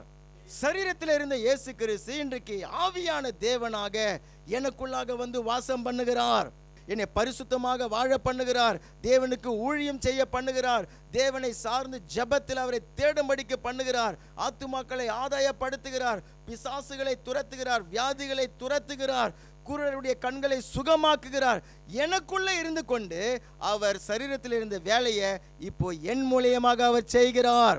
அதுதான் அந்த அபிஷேகம். அப்ப அந்த அபிஷேக தைலத்தை எப்படி ஆயத்தப்படுத்த வேண்டும் என்று சொல்லிட்டு மோசேவுக்கு தேவன் கட்டளை கொடுத்திருந்தார். யாத்திராகமம் புஸ்தகம் 30வது அதிகாரம் 22 25 வரைக்கும் நான் வாசிக்கிறேன். இந்த யாத்திராகமம் புஸ்தகம் நல்ல கவனிங்க. நீங்க பைபிள் படிக்கும் போது தெரிந்து கொண்டு நீங்க வாசிக்கணும். மோசேவுடைய அந்த 5 ஆகமங்கள் அது எல்லாமே இயேசு கிறிஸ்துவுக்கு 1500 வருஷத்துக்கு முன்னாடி எழுதப்பட்டது. எத்தனை வருஷம்? 1500 années avant Jésus Christ அப்போ எழுதப்பட்டது. அப்போ அங்கே மோசேவுக்கு தேவன் சொல்றாரு எப்படி இந்த அபிஷேக தைலத்தை நீ உருவாக்க வேண்டும் என்று சொல்லிட்டு 22வது வசனம். பின்னும் கர்த்தர் மோசேயை நோக்கி மேன்மையான சுகந்த வர்க்கங்களாகிய சுத்தமான வெள்ளை போலத்தில் பரிசுத்த ஸ்தலத்தின் சேக்கலின்படி 500 சேக்கல் எடையையும் சுகந்த கருவாப்பட்டையில அதில் பாதியாகி 250 சேக்கல் எடையையும் சுகந்த வசபுல 250 சேக்கல் எடையையும் லவங்கப்பட்டையில 500 சேக்கல் எடையையும் ஒலிவ எண்ணெயில 1 குடம் எண்ணெயையும் எடுத்து அதனால பரிமள தைலக்காரன் செய்வது போல கூட்டப்பட்ட பரிமள தைலமாகிய சுத்தமான அபிஷேக தைலத்தை உண்டு பண்ணுவாயாக. அது பரிசுத்த அபிஷேக தைலமாயிருக்கிறது. அங்க 5 பொருட்கள் பயன்படுத்தப்பட்டிருக்கிறது நீங்க பார்க்க முடியும். நீங்க பார்ப்பீங்க என்னப்பா இது சமையல்ல பயன்படுத்தக்கூடிய மசாலா பொருட்கள் போல இருக்கிறது அப்படின்னு சொல்லிட்டு 5 பொருட்கள் அங்க சொல்லப்பட்டிருக்கிறது பாருங்க. சுத்தமான வெள்ளை போலம், 2வது சுகந்த கருவாப்பட்டை, 3வது சுகந்த வசம்பு, லவங்கப்பட்டை, ஒலிவ எண்ணெய். இது எல்லாமே ஆவிக்குரிய அர்த்தங்களுடையது. இது அத்தனையுமே இயேசு கிறிஸ்துடைய முழுமையான அவருடைய வாழ்க்கையை குறிக்கிறது. ஏன்னா இயேசு கிறிஸ்து இன்னைக்கு அபிஷேகத்தை ஊற்றி இருக்கிறார்னு சொன்னாக்கா அவர் தன்னை முழுமையாக உங்களுக்குள்ள ஊற்றி இருக்கிறார். அதுதான் அந்த வசனம் நமக்கு காண்பிக்கிறது. இப்போ அந்த சுத்தமான வெள்ளை போலம் முதல் பொருளை பாருங்க. சுத்தமான வெள்ளை போலம் என்று சொல்லப்படுகிறது ஒரு மரத்திலிருந்து வழியக்கூடிய அந்த பிசின் மாதிரி இருக்கும், பால் மாதிரி இருக்கும் இல்லையா? சில அந்த ரப்பர் மரத்தெல்லாம் வெட்டினாக்கா வெள்ளை பால் மாதிரி ஊற்றும் பாருங்க. அது எதுக்கு பயன்படுத்தப்படும் சொன்னாக்கா செத்துப்போன சரீரத்தை பதப்படுத்துவதற்காக பயன்படுத்தப்படக்கூடிய வெள்ளை போலம். இப்போ ஆண்டவர் இயேசு கிறிஸ்துடைய சிலுவை பாடுகளை, மரணத்தை குறிக்கிறது இந்த சுத்தமான வெள்ளை போலம். உங்களுக்கு ஞாபகம் இருக்கிறதா? ஆண்டவர் இயேசு கிறிஸ்து பிறந்த பொழுது 3 சாஸ்திரிகள் வந்தார்கள் என்று சொல்லிட்டு மத்தேயு 2வது அதிகாரத்துல வாசிக்கணும். அப்ப அவங்க அந்த பிறந்த குழந்தைக்கு காணிக்கை கொடுக்கும் பொழுது செத்து போனவங்களுக்கு பண்ற பொருள் எடுத்து கொடுப்பீங்க. ஆனா அதை தான் கொடுத்துருக்கிறாங்க.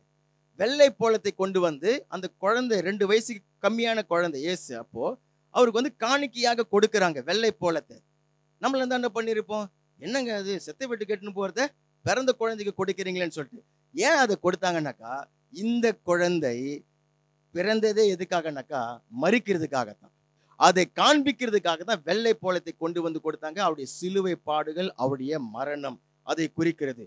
பாருங்க, அபிஷேகத்துல என்ன இருக்கிறது பாருங்க. என் ஆண்டவர் இயேசு கிறிஸ்து ரத்தம் சிந்தி பாடுகள் அனுபவித்து சம்பாதித்த அபிஷேகம் இது. சரி, 2வது சுத்தமான கருவாப்பட்டைன்னு சொல்லிட்டு, அது இனிப்பான சுவை நிறைந்ததாக அது இருக்கும். வாசனை திரவியம் செய்ய இப்போ பர்ஃபெக்ட்லாம் செய்யறதுக்கு அதை பயன்படுத்துகிறார்கள். சமையல்லையும் அதை நம்ம பயன்படுத்துகிறோம். அந்த சுத்தமான கருவாப்பட்டை அது எதுக்கு அடையாளமா இருக்கிறது? ஆண்டவர் இயேசு கிறிஸ்து பூமியில வாழ்ந்த பரிசுத்தமான ஒரு வாழ்க்கை, அவருடைய பரிசுத்தமான அந்த ஒரு வாழ்க்கை தேவனுக்கு சுவையானதாக, இனிமையானதாக இருந்தது என்பதாக வேதம் சொல்லுகிறது. எபேசியர் 5வது அதிகாரம் 2வது வசனத்தை வாசிக்கும் பொழுது, கிறிஸ்து நமக்காக தம்மை தேவனுக்கு சுகந்த வாசனையான காணிக்கையாகவும் பலியாகவும் ஒப்பு கொடுத்து நம்மில் அன்பு கூர்ந்தது போல நீங்களும் அன்பிலே நடந்து கொள்ளுங்கள். கல்வாரி சிலுவையில் அவர் பலியாக ஒப்பு கொடுத்தது மாத்திரமல்லாம, அவர் வாழ்ந்த அந்த 33 வருஷமும் தன்னையே பலியாக தேவனுக்கு ஒப்பு கொடுத்தாராம், காணிக்கையாக ஒப்பு கொடுத்தாராம், சுகந்த வாசனையாக ஒப்பு கொடுத்தாராம். அதுதான் அந்த கருவாப்பட்டை. அதனால்தான் அங்க சொல்லப்பட்டிருக்கிறது, அப்படி அவர் பலியாக ஒப்பு கொடுத்து நம்மில் அன்பு கூர்ந்தது போல நீங்களும் அன்பிலே நடந்து கொள்ளுங்கள் அப்படின்னு சொல்லிட்டு. அப்ப இந்த அபிஷேகம் எப்படி சம்பாதிக்கப்பட்டது பாருங்க, எப்படி இந்த அபிஷேகம் ஊற்றப்பட்டிருக்கிறதுனாக்கா, இயேசு கிறிஸ்துடைய பரிசுத்தமான வாழ்க்கையினாலதான் இன்றைக்கு அபிஷேகம் நமக்கு ஊற்றப்பட்டிருக்கிறது. இப்ப எனக்குள்ளாக அந்த அபிஷேகம் ஊற்றப்படுகிறதுன்னு சொன்னாக்கா, அதுக்குள்ளாக என்ன இருக்கிறது? இப்போ அதுக்குள்ள அந்த கருவாப்பட்டை இருக்கிறது, அதுக்குள்ள இயேசு கிறிஸ்துடைய பரிசுத்த வாழ்க்கை இருக்கிறது. அப்ப அந்த 3வது வசனத்தில் எப்படி சொல்லப்பட்டிருக்கிறது? மேலும் பரிசுத்தவான்களுக்கு ஏற்றபடி வேசித்தனமும் மற்ற இந்த அசுத்தமும் பொருளாசையும் ஆகிய இவைகளின் பேர் முதலாக உங்களுடைய வாயில சொல்லக்கூடாதுன்றார். அதனுடைய பேர்கள் கூட உங்களுடைய வாயில வரக்கூடாது. அப்படியே வம்பு, புத்தியினமான பேச்சு, பரியாசமும் தகாதவைகள் ஸ்தோத்திரம் செய்தலே தகும். விபச்சார காரணமாவது, அசுத்த நாவாவது, விக்கிரக ஆராதனை காரணமாவது, பொருளாசை காரணமாவது தேவனுடைய ராஜ்யமாகிய கிறிஸ்துவின் ராஜ்யத்துல சுதந்திரம் அடைவதில் இல்லை என்று அறிந்திருக்கிறீர்களே. அந்த அபிஷேகத்திற்குள்ளாக இயேசு கிறிஸ்துடைய சிலுவை பாடு, மரணம் இருக்கிறது. அதன் மூலியமாக தான் அது சம்பாதிக்கப்பட்டது மாத்திரம் கிடையாது, அதுக்குள்ள அது இருக்கிறது. ஆமேன். சரி, இப்ப 3வதாக அதுல பொருள் என்னன்னாக்கா சுகந்த வசம்பு.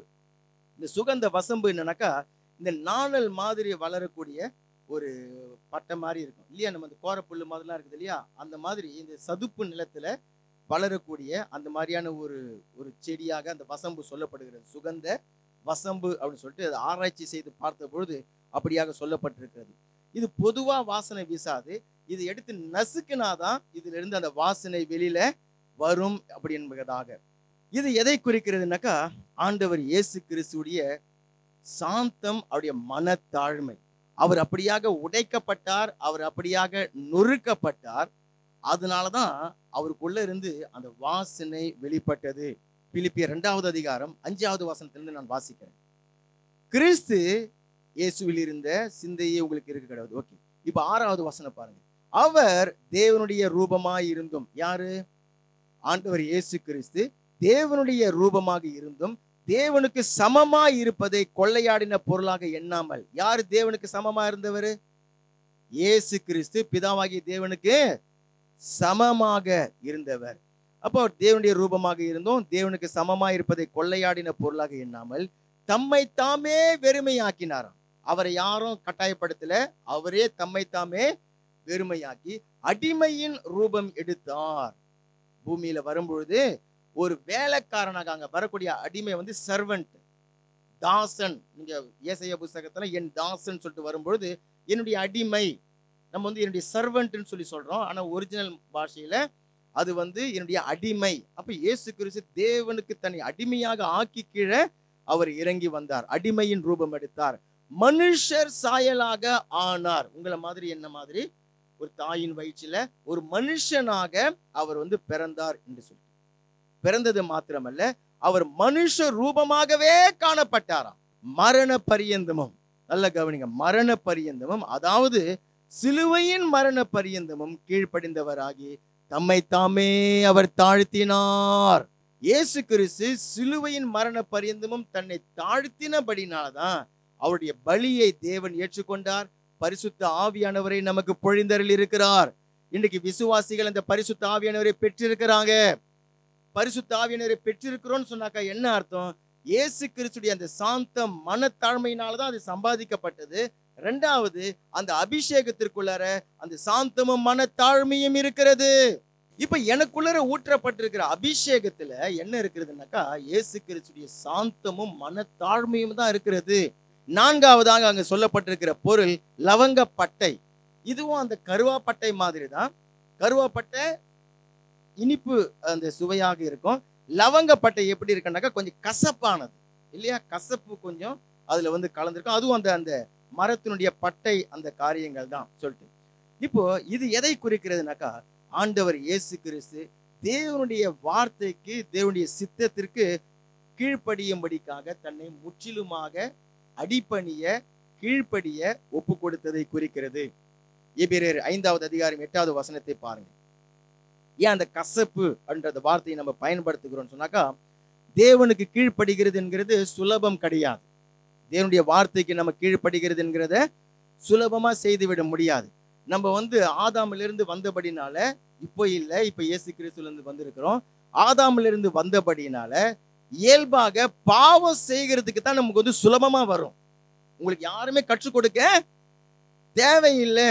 இப்போ ஒரு 5 வயசு பிள்ளை கிட்ட அம்மாக்கு தெரியாம பொம்பம் எடுத்து பையில வச்சுக்க சொல்லி யாரு சொல்றது? யாருமே சொல்லி கொடுக்கல. பாருங்க, மனுஷனுக்கு பாவம் செய்வதற்கு இயல்பாக வரும். உங்களை வந்து எந்த ஒரு கண்ட்ரோல், எந்த ஒரு கட்டுப்பாடு இல்லாம உங்களை அப்படி ஃப்ரீயா விட்டுறாக்க என்ன ஆகும்னு சொன்னாக்கா இயல்பாகவே நம்ம பாவம் தான் செய்ய போவோம்.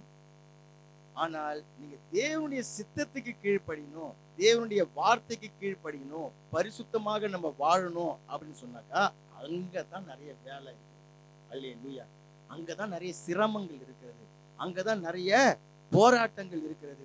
இயேசு கிறிஸ்துடைய வாழ்க்கை, இயேசு கிறிஸ்துடைய ஊழியம், இயேசு கிறிஸ்துடைய மரணம், இயேசு கிறிஸ்துடைய உயிர்த்தெழுதல், இந்த 5 பொருளும் சேர்ந்து தான் அவர் அந்த அபிஷேக தைலத்தை கூட்டும்படிக்காக மோசேவுக்கு சொல்லியிருந்தார். இயேசு கிறிஸ்துடைய முழு வாழ்க்கையினுடைய விளைவு தான் பரிசுத்த ஆவியானவர் நமக்கு ஊற்றப்பட்டார். அப்போ கர்த்தராகிய இயேசு கிறிஸ்து தம்முடைய வாழ்க்கையையே நமக்குள்ளாக ஊற்ற விரும்புகிறார்னு சொன்னாக்கா எல்லாருக்கும் அதை ஊற்றி விடுகிறது இல்லை. யாருக்கு தேவன் அந்த அபிஷேகத்தை கொடுக்கிறார்? அப்போஸ்தலர் நடபடிகள் புஸ்தகம் 5வது அதிகாரத்தில் 32வது வசனத்தை பாருங்க. அதில் பிற்பகுதியிலேருந்து வாசிக்கிறேன். தேவன் தமக்கு கீழ்ப்படுகிறவர்களுக்கு தந்தருளின பரிசுத்த ஆவி. பரிசுத்த ஆவியானவரை தேவன் அந்த அபிஷேகத்தை யாருக்கு கொடுக்கிறார்னாக்கா கீழ்ப்படுகிறவர்களுக்கு கொடுக்கிறார். எதுக்கு கீழ்ப்படுகிறவங்க? நீங்கள் எதுக்கு கீழ்ப்படிஞ்சீங்க உங்களுக்கு அபிஷேகத்தை கொடுக்க வேண்டும்? எபேசியர் புஸ்தகம் 1வது அதிகாரம் 13வது வசனத்தை பார்க்கும் பொழுது, நீங்கள் சுவிசேஷத்தை கேட்டு விசுவாசித்து சுவிசேஷத்திற்கு நீங்கள் கீழ்ப்படிஞ்சீங்க. அதை பார்த்து தான் தேவன் இன்றைக்கு என்ன பண்ணுறாரு? உங்களுக்குள்ளார அபிஷேகத்தை ஊற்றுகிறார். எபேசியர் 1வது அதிகாரம் 13வது வசனம், நீங்களும் உங்கள் ரட்சிப்பின் சுவிசேஷமாகிய சத்திய வசனத்தை கேட்டு விசுவாசிகள் ஆன பொழுது வாக்குத்தத்தம் பண்ணப்பட்ட பரிசுத்த ஆவியால் அவருக்குள் முத்திரை போடப்பட்டீர்கள். இப்போ நீங்கள் இயேசுவை விசுவாசித்து சுவிசேஷத்திற்கு கீழ்ப்படிந்து நீங்கள் ரட்சிக்கப்பட்டு விடும்போது, ஞானஸ்நானத்தை நீங்கள் பெற்றுக்கொள்ளும் பொழுது தேவன் உங்களுடைய ஒபீடியன்ஸை பார்க்கிறார், உங்களுடைய கீழ்ப்படிதலை தேவன் பார்க்கிறார். கீழ்ப்படிதலை பார்த்து தம்முடைய பரிசுத்த ஆவியினுடைய அபிஷேகத்தை உங்களுக்கு கொடுக்கிறார். அந்த அபிஷேகம் உங்களுக்குள்ளே இருக்கிறதுன்னு சொன்னாக்கா என்ன அர்த்தம்னாக்கா, உங்களை வந்து தேவன் டோக்கன் அட்வான்ஸ் கொடுத்து ரிசர்வ் பண்ணியிருக்கிறார்னு அர்த்தம். இப்போ வந்து ஒரு கார் வாங்க போகிறீங்க, 10,000 €. கார் சொல்கிறாங்க, 10,000 € கொடுத்துட்றீங்க. இல்லை, முதல்ல போய் காரை போய் பார்த்துட்டு உங்களுக்கு பிடிச்சிருந்தா என்ன பண்ணுறீங்க, 500 ஏரோவை டோக்கன் அட்வான்ஸாக கொடுத்துட்டு ரிசர்வ் பண்ணிட்டு வந்துடுங்க. இந்த கார் எனக்கு சொந்தம், நான் முழு பணத்தை கொடுத்து வாங்கி கொள்ளுகிறேன்னு சொல்லிட்டு. அதே போல தான் தேவன் தம்முடைய பரிசுத்த ஆவியானவரை நமக்குள்ளாக கொடுத்திருக்கிறார். உங்களுக்குள்ளாக இந்த பரிசுத்த ஆவியானவரை கொடுத்து, இந்த மகள் எனக்கு சொந்தம், இந்த மகன் எனக்கு சொந்தம், நான் இவர்களை எடுத்துக்கொள்ளுவேன். 2 கொரிந்தியர் 1:21 உங்களோடு கூட எங்களையும் கிறிஸ்துவுக்குள் ஸ்திரப்படுத்தி நம்மை அபிஷேகம் பண்ணினவர் தேவனே. இப்போ எனக்குள்ள ஊற்றப்பட்டிருக்கிற அபிஷேகமும் உங்களுக்குள்ள ஊற்றப்பட்டிருக்கிற அபிஷேகமும் ஒரே பரிசுத்த ஆவியினுடைய அபிஷேகம் தான். இயேசு கிறிஸ்துவுக்குள்ளே இருந்த அதே பரிசுத்த ஆவியினுடைய அபிஷேகம் தான் இன்றைக்கு நமக்குள்ளாக ஊற்றப்பட்டு இருக்கிறார். அப்போ அந்த ரட்சிக்கப்படும் பொழுது பரிசுத்த ஆவியினுடைய அபிஷேகத்தை ஊற்றி விடுகிறார். ஆனால் நான் சொன்னது இப்போ புதிய எண்ணெய், புதிய பெலன், அது யாருக்கு கொடுக்கிறார்? தொடர்ச்சியாக கீழ்ப்படுகிறவர்களுக்கு தான் தேவன் அந்த அபிஷேகத்தை தொடர்ச்சியாக அவர் கொடுத்து கொண்டே இருக்கிறார். அப்போ 1 சாமுவேல் 15 பாருங்க. 1 சாமுவேல் 15 22 பலியை பார்க்கிலும் கீழ்ப்படிதலும் ஆட்டுக்கடாக்களின் நினத்தை பார்க்கிலும் செவி கொடுத்தலும் உத்தமம். நீங்கள் நிறைய பலிகளை கொடுத்துடலாம், நிறைய காணிக்கைகளை நீங்கள் கொடுத்துடலாம். ஆனால் உங்ககிட்ட தேவன் எதை தான் எதிர்பார்க்கிறாராம்? கீழ்ப்படிதலை அவர் எதிர்பார்க்கிறார்.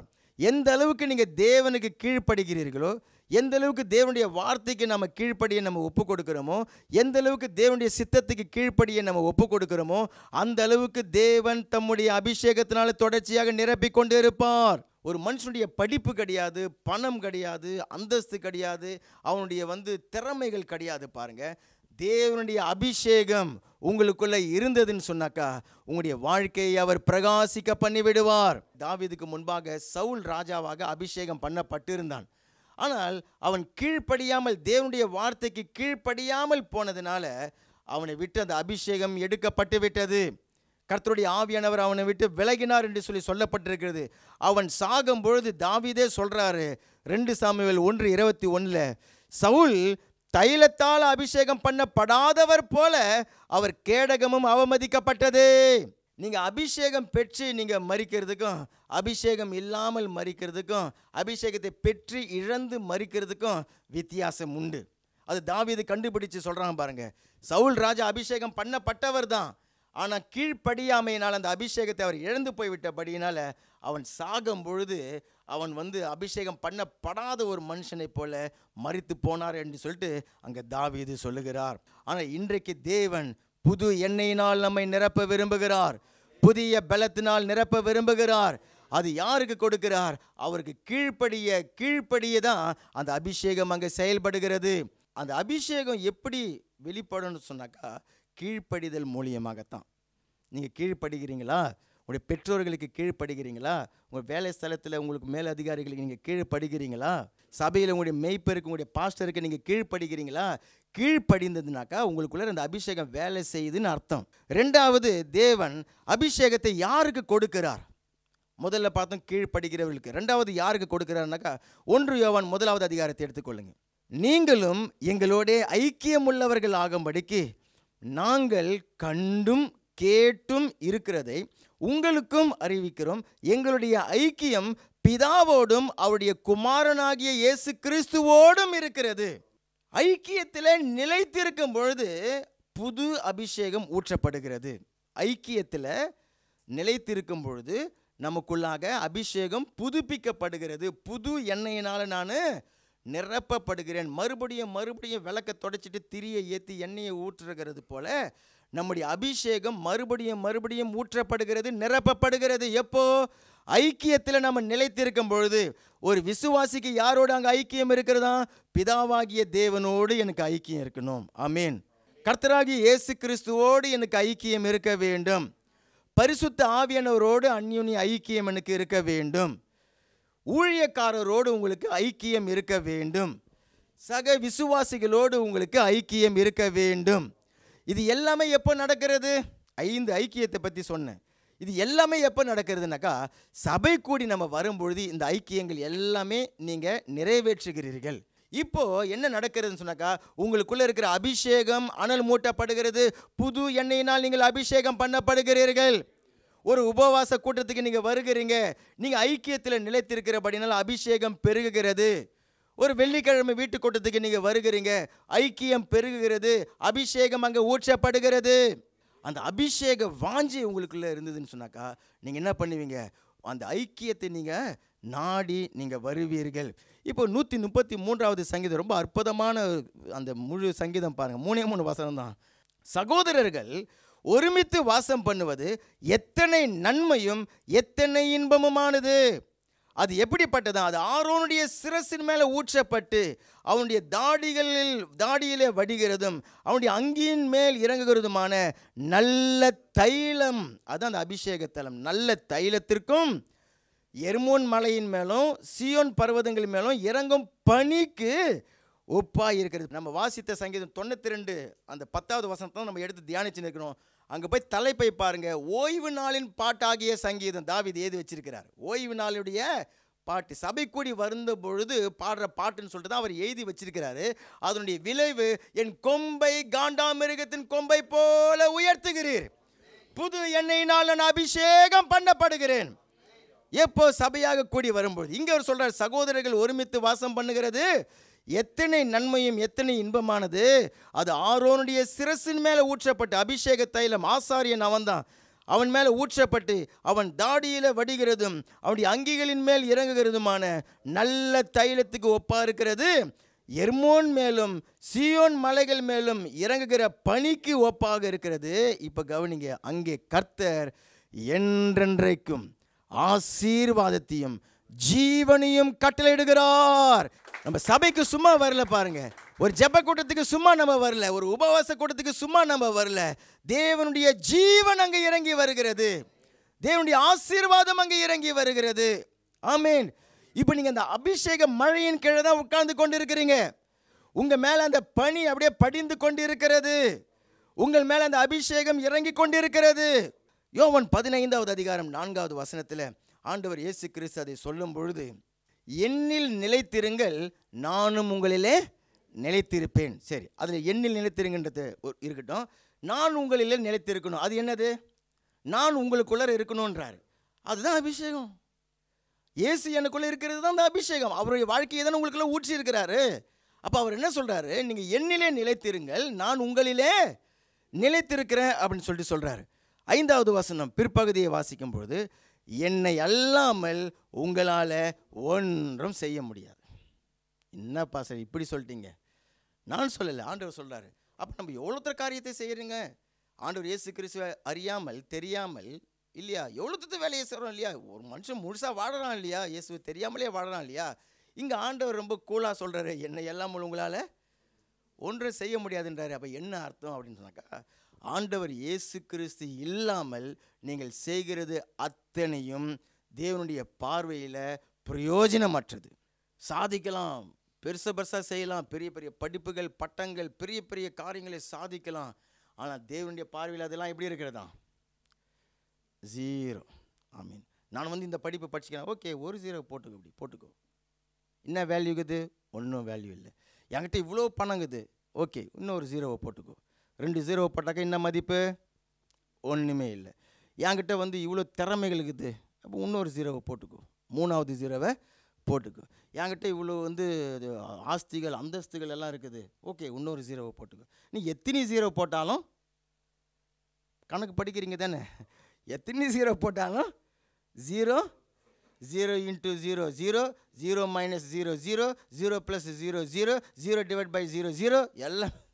ஆனால் இப்போது இந்த ஜீரோ எல்லாம் இருக்குது இல்லையா? உங்கள்கிட்ட எத்தனை ஜீரோ இருக்குது? எல்லாம் ஜீரோவை போட்டு நம்ம ஹீரோ வாங்க முன்னாடி வச்சிட்டிங்கனாக்கா, ஒன்றுன்னு மட்டும் நீங்கள் போட்டிங்கன்னு வச்சிங்களேன், எல்லாமே பெரிய மதிப்பாக ஆகிவிடும். அல்லேலூயா. யார் அவர்? ஆண்டவராகிய இயேசு கிறிஸ்து. படிப்பை தேவன் மட்டமாக சொல்கிறது கிடையாது, பணத்தை யாரும் மட்டமாக சொல்கிறது. பணம் சம்பாதிக்கிறவங்க சும்மாலாம் சம்பாதிச்சில்லை, அவங்க அவ்வளோ கஷ்டப்படுறாங்க. சுலபமாக உட்காந்துக்கிட்டு நம்ம நியாயம் தீர்த்திட முடியாது. இல்லை இல்லை, அவங்க கஷ்டப்படுறாங்க, படிக்கிறாங்க, ராத்திரி மங்களமாக வேலை செய்கிறாங்க. என்னமோ விஷயம் என்னன்னாக்கா, தேவனுடைய பார்வையில் அது எப்படி தான் இருக்கிறதா? ஜீரோவாக இருக்கிறது. ஆனால் அதுக்கு முன்னாடி ஒரு 1 நீங்கள் போட்டிங்கன்னு சொன்னாக்கா, அது 10 ஆகிடும், 100 ஆகிடும், 1000 ஆகிடும், லட்சமாக ஆகிடும், கோடியாக ஆகிடும். தேவனுக்கு அது மகிமையாக ஆகிவிடும். அப்போது ஆண்டவர் சொல்கிறார், நீங்கள் என்னை அல்லாமல் உங்களால் ஒன்றுமே செய்ய முடியாதுன்றாரு. ஆனால் நான் இருந்து நீங்கள் செய்கிற அத்தனையையும் என் பிதா அங்கீகரிக்கிறார், அதை ஆசீர்வதிக்கிறார். கர்த்தருடைய நாமத்துக்கு மகிமை உண்டாகட்டும். அப்போது சாத்தானுடைய நோக்கமெல்லாம் என்னதானா? முதல்ல ஒரு மனுஷன் ரட்சிக்கப்படாதபடிக்கு எப்படியெல்லாம் தடை பண்ணணுமோ தடை பண்ண பார்ப்பான். அப்படி ரட்சிக்கப்பட்டு விட்டால் அந்த ஐக்கியத்தில் வராதபடிக்கு எப்படியெல்லாம் தடைகளை கொண்டு வர முடியுமோ அப்படியெல்லாம் தடைகளை கொண்டு வந்து அவர்கள் அந்த ஐக்கியத்திலேருந்து விலக்க பார்ப்போம் இல்லையா? தலைவலி, வயிற்று வலி, மழை, வெயில், பனி, நேழு, ஆவித்தை வீட்டுக்கு வந்துட்டாங்க, எங்களை வந்து ஆவித்தை பண்ணிட்டாங்க, கொண்டாட்டம், அல்லது வேலையினால் கட்டப்பட்டு விடுகிறது, அல்லது மனக்காயம் அடைஞ்சிட்டேன், மன சோர்வு அடைஞ்சிட்டேன், ஃபத்திக் ஆகிட்டேன், அதனாலன்னு சொல்லிட்டு எவ்வளோ காரியங்களில் சத்துரு கொண்டு வந்து தடை பண்ணி விடுகிறான். எதற்காகன்னு சொன்னாக்கா, அந்த ஐக்கியத்தில் நீங்கள் வந்துட்டீங்கன்னாக்கா அங்கே தேவனுடைய ஜீவன் இறங்குகிறது, தேவனுடைய ஆசீர்வாதம் இறங்குகிறது. நான் இங்கே சொல்கிறேன் பாருங்கள், 2 கொண்டாட்டத்துக்கு போகிறவங்க கண்டிப்பாக கொண்டாட்டத்துக்கு போகணும். ஆமீன். வாரம் நீங்கள் கொண்டாட்டத்துக்கு போங்க. ஆனால் என்னன்னு சொன்னாக்கா, ஆண்டவர் ஆராய்ச்சிட்டு இந்த அபிஷேகத்தோடு ஜீவனோடு அப்படியே கொண்டாட்டத்துக்குள்ளே நீங்கள் போங்களேன். ஆமீன். அங்கே 2 ஆத்துமாவை ஆண்டவர் உங்களுக்கு காட்டுவார். அடுத்த தடவை அந்த ஆத்துமாவை நீங்கள் ஒரு சபையில் ஒரு நிகழ்ச்சி நடக்கும்போது நீங்கள் கூப்பிடுவீங்க. அதே போல் வீட்டுக்கு நிறைய பேரை ஆவித்தை பண்ணுங்க, நிறைய பேர் கூப்பிடுங்க, வாரம் கூப்பிடுங்க. அதுவும் நீங்கள் என்ன சொல்கிறீங்க, நான் ஞாயிற்றுக்கிழமை தான் லீபரு, ஞாயிற்றுக்கிழமை தான் நீங்கள் வா சொல்லி கூப்பிடுங்க. கூப்பிட்டுட்டு நல்லா அவங்களுக்கு சாப்பாடு போட்டுட்டு, கையோட இதை விட ஒரு பெரிய விருந்து இருக்குது, எங்கள் அப்பா பெரிய விருந்து செஞ்சு வச்சுக்கிறாரு, வா அங்கேயும் போய் அதையும் போய் ஏன் விடணும், அதையும் சாப்பிடுவோன்னு சொல்லிட்டு கொண்டு வந்து நான் அழகாக. எத்தனை பேர் செய்யலான்னு இருக்கிறீங்க? ஐக்கியத்தில் நிலைத்து இருக்கிறவர்களுக்கு தேவன் அபிஷேகத்தை கொடுக்கிறார். அப்போ நம்முடைய ஐக்கியம் வேற எங்கனாக்கா இருந்தாக்கா என்ன ஆகும்? நீ என் பிள்ளை இல்லைன்னு சொல்லிடுவாரா? சொல்கிறது கிடையாது. என்ன ஆகுனாக்கா அங்கே அபிஷேகம் அங்கே குறைந்து போய் விடுகிறது. அந்நிய நுகத்தில் அவிசுவாசிகளுடனே பிணைக்கப்படாமல் இருங்கள், நீதிக்கும் அநீதிக்கும் சம்பந்தம் ஏது அப்படின்னு சொல்லிட்டு தேவன் கேட்கிறார். யார் அந்த நீதி? நீங்கள் தான் அந்த நீதி, நீங்கள் தான் நீதிமான்கள். ஆமேன். வெளியில் அநீதி. அப்போ நீதிக்கும் அநீதிக்கும் சம்பந்தம் ஏது? ஒளிக்கும் இருளுக்கும் ஐக்கியம் ஏது? ஒளியும் இருளும் ரெண்டுமே ஒன்றாவே ஒரு இடத்துல இருக்க முடியாது. கிறிஸ்துவுக்கும் பேலியாளுக்கும் இசைவு ஏது? யார் அந்த கிறிஸ்து? நீங்கள் தான் அந்த கிறிஸ்து, நீங்கள் தான் அந்த கிறிஸ்து. பேலியால் யார்? அவருடைய ராஜ்யத்துக்கு விரோதமாக எதிர்ப்பாக இருக்கிறவர்கள் தான் பேலியாட்கள். அவிசுவாசியுடனே விசுவாசிக்கு பங்கு ஏது? இதில் யார் அவிசுவாசி, யார் விசுவாசி? யார்? நான் விசுவாசி. ஆமேன். வெளியில் அவிசுவாசி. தேவனுடைய ஆலயத்திற்கும் விக்கிரகங்களுக்கும் சம்பந்தம் ஏது? அப்போ தேவன் சொல்கிறாரு, ஐக்கியம் பிதாவோடு இருக்கணும், குமாரனோடு இருக்கணும், பரிசுத்த ஆவியானவரோடு இருக்கணும், தேவனுடைய அபிஷேகம் பண்ணப்பட்ட ஊழியர்களோடு இருக்கணும், விசுவாசிகளோடு நமக்கு இருக்கணும். ஹல்லேலூயா. அதில் தான் அந்த அபிஷேகம் பெருகுகிறது. மற்றபடி அந்த அபிஷேகம் அப்படியே குறைந்து போய்விடுகிறது என்பதாக. 3வது யாருக்கு தேவன் அந்த அபிஷேகத்தை கொடுக்கிறார்னு சொன்னாக்கா, வேதம் சொல்லுகிறது, தாழ்மை உள்ளவர்களுக்கு தேவன் அபிஷேகத்தை கொடுக்கிறார். யாக்கோபு 4வது அதிகாரம் 5வது வசனம், நம்மில் வாசமாயிருக்கிற ஆவியானவர் நம்மிடத்தில் வைராக்கிய வாஞ்சியாக இருக்கிறார் என்று வேதம் வாக்கியம் வீணாய் சொல்லுகிறது என்று நினைக்கிறீர்களா? இப்போ எனக்குள்ளார தான் பரிசுத்த ஆவியானவர் இருக்கிறார். யாருக்குள்ளே இருக்கிறார்? உங்களுக்குள்ளார பரிசுத்த ஆவியானவர் இருக்கிறார். அவர் எப்படி இருக்கிறார்னாக்கா வைராக்கிய வாஞ்சியாக இருக்கிறாராம். இப்போ உங்கள் கூட ஒரு ஆள் ஸ்ட்ராங்கான ஒரு ஆள் நிற்கிறார், நீ என்கிட்ட கேளு நீ இது செய்யட்டுமா அது செய்யட்டுமா, அது உன்னை அங்கேட்டு போய் விடட்டுமா, உனக்கு இந்த காரியம் வேணுமா இது வேணும் அப்படின்னு சொல்லிட்டு உங்கள் பக்கத்தில் ஒருத்தர் ரெடியாக நிற்கிறார். சொல்லு உனக்கு என்ன வேணும் கேளு, என்ன வேணும். இதுதான் அந்த வைராக்கிய வாஞ்சை. அப்போ எனக்குள்ளர பரிசுத்த ஆவியானவர் இருக்கிறாராம். அவர் என் கூட இருந்துக்கிண்டு வைராக்கிய வாஞ்சியாக இருக்கிறாராம். எதுக்குன்னாக்கா, அவர் அதிகமான கிருபையை அளிக்கிறாரே. அந்த கிருபைங்கிறது அந்த அபிஷேகம் அளிக்கிறாரே. உங்களுக்கு நிறைய கிருபையை கொடுக்கறதுக்காக, ஒரு பாவத்தை மேற்கொள்றதுக்கு கிருபையை கொடுக்கறதுக்காக, கேளு நீ கேட்டால் கொடுக்குறேன் என்கிட்ட கேளு நிற்கிறார். அவர் சொல்கிறார், அந்த படிக்கிறதுக்கு ஞானம் வேணுமா, என்கிட்ட கேளு, இந்த கணக்கு பாடம் உனக்கு போடுறது தெரியும், என்கிட்ட கேளு நிற்கிறார். சிம்பிளாக கேட்டால் போதும், ஆவியானவரே எனக்கு இதில் குழப்பமாக இருக்குது, எனக்கு ஞானத்தை கொடுங்க, இந்த படிப்புக்கு எனக்கு ஞானத்தை கொடுங்க, இந்த பாவத்தை மேற்கொள்ள ஞானத்தை கொடுங்க, இந்த குழப்பத்தை மேற்கொள்ள ஞானத்தை கொடுங்க, இந்த பயத்தை மேற்கொள்ள கிருபை. கேட்டால் கொடுக்குறேன்ட்டு ஒருத்தர் இருக்கிறார் கூடவே. இப்போது தாழ்மைன்னு சொன்னான்னு அர்த்தம்க்கா, என் கூட ஒருத்தர் பலசாலி என் கூடவே இருக்கிறாரு, அவருடைய உதவியை நீங்கள் கேட்காம நான் என்னுடைய சொந்த பலத்தில் எல்லாத்தையும் செய்கிறேன் இல்லையா, அதுக்கு பேர் தான் பெருமை. அவரை சார்ந்து கொண்டாக்கா தாழ்மை. தாழ்மை அப்படின்னு சொன்னாக்கா உங்ககிட்ட பணம் இருக்கலாம், இல்லாமல் இருக்கலாம், படிப்பு இருக்கலாம், இல்லாமல் இருக்கலாம், பலன் இருக்கலாம், இல்லாமல் இருக்கலாம், அந்தஸ்து இருக்கலாம், இல்லாமல் இருக்கலாம். ஆமென். ஆனால் நீங்கள் உங்களுடைய உதவிக்கு யாரை தான் தேடுவீங்க? தேவனை ஜெபத்தில் நீங்கள் தேடுவீங்க. இப்போ நீங்கள் வந்திருக்கிறீங்க, நீங்கள் தாழ்மையானவர்கள்.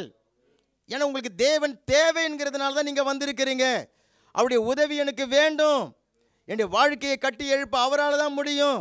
அவரை தேடி நான் வந்திருக்கிறேன். இயேசுவை தேடி எத்தனை பேர் வந்திருக்கிறீங்க? பெருமையானவர்கள் யாருன்னு சொன்னாக்கா அவர் கிடக்கிறார், அவர் எனக்கு வேண்டாம், அவருடைய உதவி எனக்கு வேண்டான்னு சொல்கிறது தான் பெருமை. அப்போ அங்கே வசனம் சொல்லுகிறது, ஆதலால் தேவன் பெருமை உள்ளவர்களுக்கு எதிர்த்து நிற்கிறார், தாழ்மை உள்ளவர்களுக்கோ கிருபை அளிக்கிறார் என்று சொல்லி இருக்கிறது. ஆகையால் தேவனுக்கு கீழ்ப்படிந்திருங்கள், பிசாசுக்கு எதிர்த்து நில்லுங்கள், அப்பொழுது அவன் உங்களை விட்டு ஓடி போவான். ஆமென். அப்போ அபிஷேகமே ஒரு வல்லமை, ஒரு பலன், ஒரு ஞானம். அப்போ அது யாருக்கு கொடுப்பார்ன்னு நீங்கள் நினைக்கிறீங்க? தாழ்மை உள்ளவர்களுக்கு தான் கொடுப்பாங்க.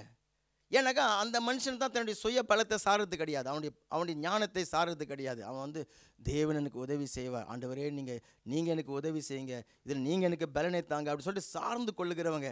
அப்போ தாழ்மையாக இருக்கிறவர்களுக்கு தான் தேவன் கிருபையை தருகிறார், தேவன் அபிஷேகத்தை தருகிறார்.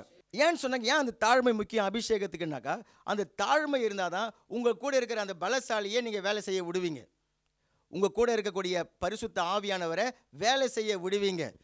அவர் எனக்கு செய்யட்டும், அவர் எனக்கு ஆலோசனை கொடுக்கட்டும், அவர் என்னை தைரியப்படுத்தட்டும், அது வரைக்கும் நான் பொறுமையாக காத்துன்னு இருக்கிறேன் அப்படின்னு சொல்லிட்டு அவரை வேலை செய்ய விட்டுட்டு நீங்கள் உங்களோட மாம்சத்தை நீங்கள் அமைதலாக ஆக்கி இருப்பீங்க. இல்லைன்னு சொன்னாக்கா நான் அபிஷேகம்னு சொல்லிட்டு நான் செய்து தான் செய்வேன். உங்களுக்குள்ள பரிசுத்த ஆவியினுடைய அபிஷேகம் வெறியும் அந்நிய பாஷையில் பேசுறதுக்காகவோ வெறியும் ஜெபிக்கிறதுக்காகவோ மாத்திரம் கிடையாது. அவர் உங்களுக்குள்ளே இருக்கிறபடினால நீங்கள் அவர்கிட்ட கேட்டுட்டு, ஆண்டவரே இதில் உதவி செய்யுங்கன்னு கேட்டுட்டு அவர் உதவி செய்கிறவருக்குள்ள நீங்கள் இருப்பீங்க பொறுமையாக. ஏசாயா 57வது அதிகாரம் 15வது வசனத்தை பாருங்கள். நித்திய வாசியும் பரிசுத்தர் என்கிற நாமம் உள்ளவருமாகிய மகத்துவம் உள்ளவரும் உன்னதமானவருமாகிய கர்த்தர் சொல்லுகிறார், உன்னதத்திலும் பரிசுத்த ஸ்தலத்திலும் வாசம் பண்ணுகிற நான் பணிந்தவர்களின் ஆவியை உயிர்ப்பிக்கிறதற்கும், பணிந்தவர்கள் தான் அந்த கீழ்ப்படிந்தவங்க, தாழ்மையானவங்க, பணிந்தவர்களின் ஆவியை உயிர்ப்பிக்கிறதற்கும் நொறுங்கினவர்களின் இருதயத்தை உயிர்ப்பிக்கிறதற்கும் நொறுங்குண்டு பணிந்த ஆவியுள்ளவரிடத்துல தான் வாசம் பண்ணுவேன். அப்போ எனக்குள்ள அந்த பரிசுத்த ஆவியினர் வரும்பொழுது அதுக்குள்ளார இயேசு கிறிஸ்துடைய அந்த லவங்க பட்டம் இருக்குது. ஆமென். அவருடைய தாழ்மை இருக்குது பாருங்க. அந்த தாழ்மையை தான் எனக்குள்ள ஊற்றுகிறார்.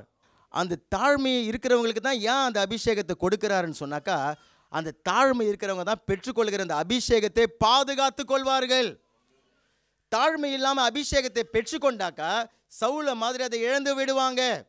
சவுலும் பாவம் செய்தான், ஆனால் அவன் என்ன பண்ணான்?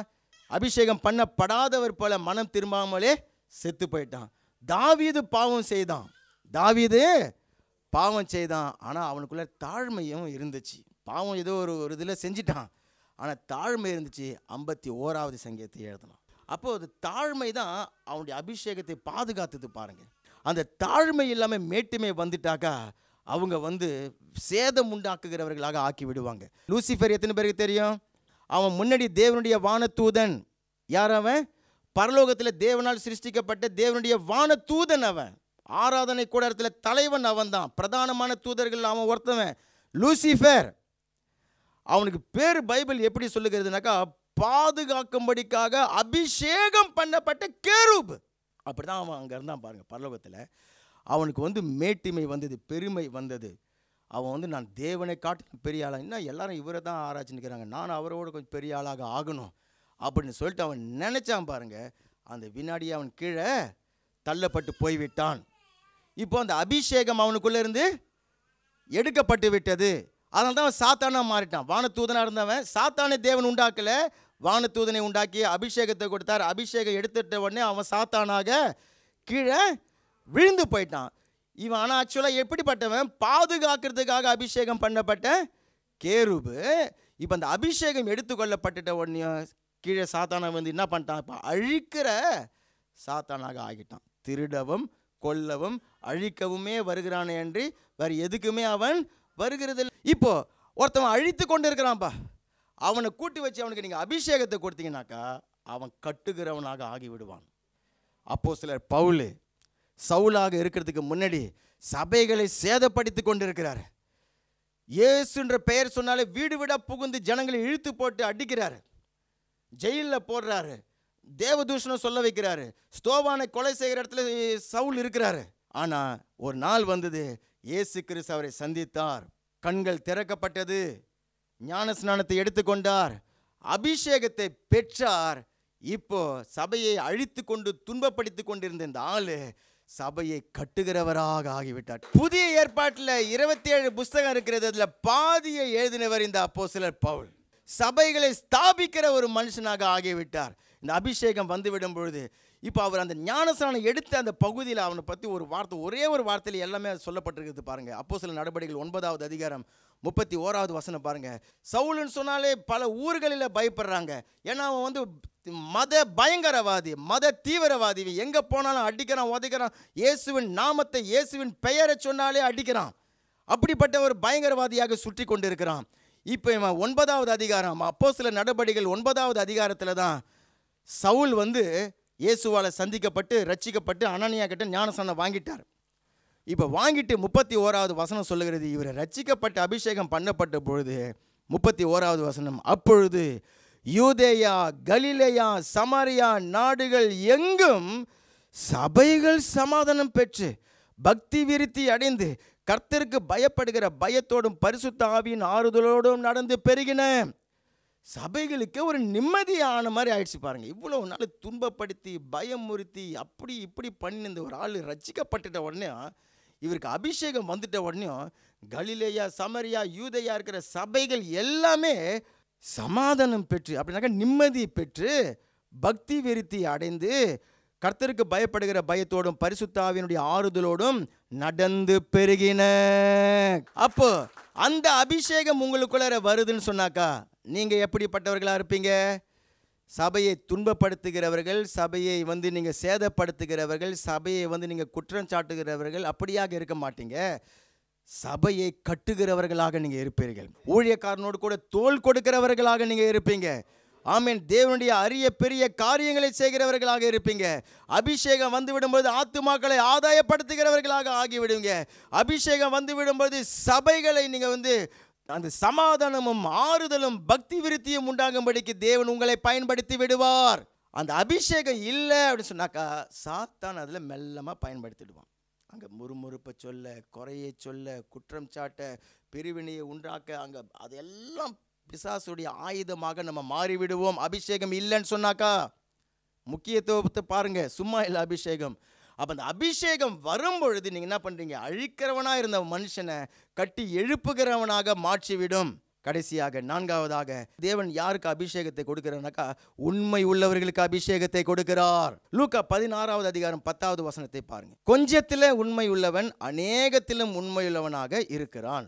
கொஞ்சத்தில் நீதியுள்ளவன் அநேகத்திலும் நீதி உள்ளவனாக இருக்கிறான். அநீதியான உலக பொருளை பற்றி நீங்கள் உண்மையாக இல்லாவிட்டால் யார் உங்களை நம்பி உங்களிடத்தில் மெய்யான பொருளை ஒப்புவிப்பாங்க? அந்த மெய்யான பொருள் எது? பரிசுத்த ஆவியானுடைய அபிஷேகம் தான். 10 ஏரோல உண்மையாக இல்லாதவங்க கிட்ட 10,000 ஏரோவை எப்படி கொடுப்பாங்க? அந்த உண்மை உள்ளவர்களுக்கு தான் அந்த அபிஷேகத்தை அவர் கொடுக்கிறார். ஏன்னாக்கா இயேசு கிறிஸ்துடைய அந்த உண்மையான அந்த வாழ்க்கையினால் அது சம்பாதிக்கப்பட்டது தான் அந்த அபிஷேகம். சின்ன சின்ன காரியங்களை நம்ம உண்மையாக இருக்கும் பொழுது தேவன் பெரிய பெரிய பொறுப்புகளை கொடுப்பார், வாய்ப்புகளை கொடுப்பார், அதிகாரங்களை கொடுப்பார், வல்லமைகளை கொடுப்பார், ஆசீர்வாதங்களை கொடுப்பார், பெரிய பெரிய காரியங்களை தேவன் கொடுத்து கொண்டே இருப்பார். ஏன் அந்த உண்மையை தேவன் எதிர்பார்க்கிறாருன்னு சொன்னாக்கா அந்த அபிஷேகம் வெளியேறப்பட்டதுன்னு சொன்னேன். ஆனால் அது வந்து லீக் ஆகிடக்கூடியது. ஆமேன். காஞ்சி போயிடக்கூடியது. எப்படி லீக் ஆகுது? அபிஷேகம் எப்படி லீக் ஆகுது? ஒரு விளக்கில் சின்ன பொத்தல் இருந்தாக்கா லீக் ஆகுது. ஆனால் எனக்குள்ளே இருக்கிற அபிஷேகம் எப்படி லீக் ஆகுது? பாவ காரியங்கள் இருந்துனாக்கா அபிஷேகம் அங்கே லீக் ஆகிக்கிட்டே இருக்கும். சோம்பேறி தன்மை இருக்குதுன்னு சொன்னாக்கா அபிஷேகம் அங்கே நிற்க முடியாது. ஏஞ்சி ஜெபிக்கிறதுல உண்மை இல்லைன்னு சொன்னாக்கா எதுக்கு அபிஷேகம்? அபிஷேகமே ஜெபிக்கிறதுக்கு தான் கொடுக்குறாரு, பைபிள் படிக்கிறதுக்கு தான் கொடுக்குறாரு, அவரை தேடுறதுக்கு தான் கொடுக்குறாரு. அப்போ அதில் சின்ன காரியத்தில் நான் உண்மையாக இல்லைன்னு சொன்னாக்கா அதில் அபிஷேகம் லீக் ஆகும். ஒரே நாளில் காலி ஆகிடாது. எண்ணெய் மாதிரி காஞ்சி காஞ்சி மெதுவாக காய்ந்து போய்விடும். உலகத்தோடு நீங்கள் எந்த அளவுக்கு ஒட்டி கொண்டு இருக்கிறீர்களோ அந்த நம்ம ஐக்கியத்தில் பார்த்தோம்ல, உலகத்தோடு எந்த அளவுக்கு நம்ம ஒட்டி கொண்டு இருக்கிறோமோ அப்போ அந்த அபிஷேகம் உங்களுக்குள்ளார இருந்து லீக் ஆகக்கூடியதாக அது இருந்துவிடும். சுத்தமாக ஆண்டவர் உங்ககிட்ட இருந்து அபிஷேகத்தை எடுத்து விட மாட்டார்.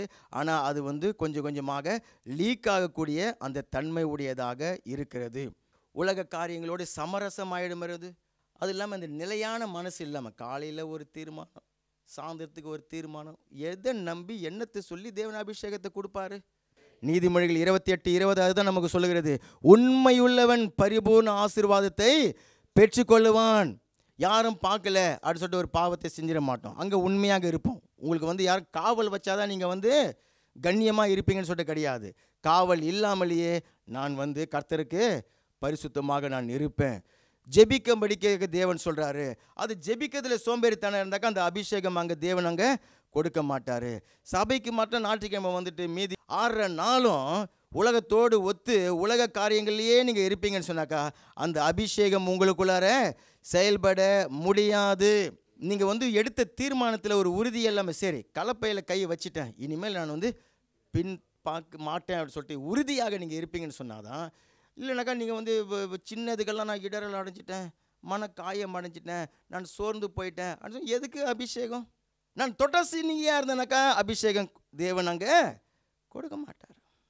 அப்போ வேறு எதில் உண்மையாக இருக்க சொல்கிறாரு? போராட்டங்கள் பிரச்சனைகளை சந்திக்கும் பொழுது ஒரு பிரச்சனையும் ஒரு போராட்டமும் நீங்கள் அபிஷேகத்தை பெருகச் செய்வதற்கான சூழ்நிலைகள் அப்படிங்கிறத தெரிஞ்சு கொள்ளுங்க. அதில் எப்படி உண்மையாக இருக்கிறீங்க? விசுவாசத்தில் நிலைச்சிருக்கிறீங்களா? தேவன் மேலே அன்பில் நீங்கள் நிலைச்சிருக்கிறீங்களா? ஊழியக்காரரை கனம் பண்ணுறதுல நீங்கள் நிலைச்சிருக்கிறீங்களா? சபையை கனம் பண்ணுறதுல நிலைச்சிருக்கிறீங்களா? ஜெப வாழ்க்கையில் நீங்கள் நிலைச்சிருக்கிறீங்களா? நீங்கள் அந்த போராட்டத்தின் மத்தியில் உண்மையாக நீங்கள் இருக்கும் பொழுது அந்த அபிஷேகம் உங்கள் மேலே பெருகிவிடும். யாருக்கு தருகிறார்? முதல்ல கீழ்ப்படுகிறவர்களுக்கு தருகிறார். ஐக்கியத்தில் நிலைத்திருக்கிறவர்களுக்கு அபிஷேகத்தை தருகிறார். தாழ்மை உள்ளவர்களுக்கு அபிஷேகத்தை தருகிறார்.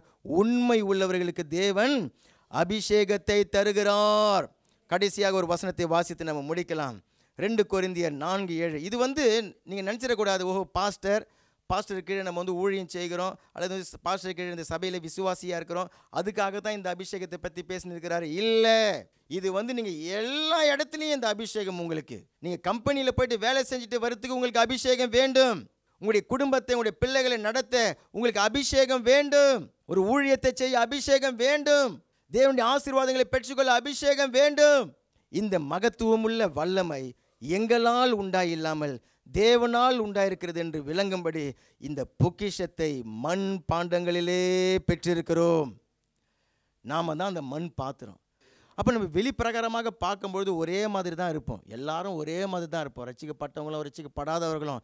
எது வித்தியாசத்தை உண்டு பண்ணுகிறதுனாக்கா எனக்குள்ள வைக்கப்பட்டிருக்கிற அவருடைய அபிஷேகம். அங்கே ஒரு கீழ்ப்படிதலை நீங்கள் வெளிப்படுத்துவீங்க. அங்கே ஒரு ஐக்கியத்தில், இந்த ஐக்கியத்தில் நிலைத்திருக்கிறதில் நீங்கள் வெளிப்படுத்துவீங்க. நீங்கள் தாழ்மையாக நடக்கிறதில் வெளிப்படுத்துவீங்க. உண்மையாக இருக்கிறதில் நீங்கள் வெளிப்படுத்துவீங்க. அப்போ அந்த அபிஷேகம் உங்களுக்குள்ளே இருக்கிறது அப்படிங்கிறத அப்படி தான் கண்டுபிடிக்கிறது. அப்போ நான் அனுதினமும் ஜெபத்தில் ஆண்டவரை தேடி வேதத்தை வாசித்து அவருடைய ஐக்கியத்தில் நான் நிலைத்திருக்கும் பொழுது அந்த அபிஷேகம் எனக்குள்ளாக இறங்கி வருகிறது. என்னிலே நீங்கள் நிலைத்திருங்கள், நானும் உங்களிலே நிலைத்திருப்பேன். நீங்கள் இந்த வாரம் முழுவதும் நிலைத்து இருந்துட்டு ஒரு ஜெபத்தை பண்ணி பாருங்க.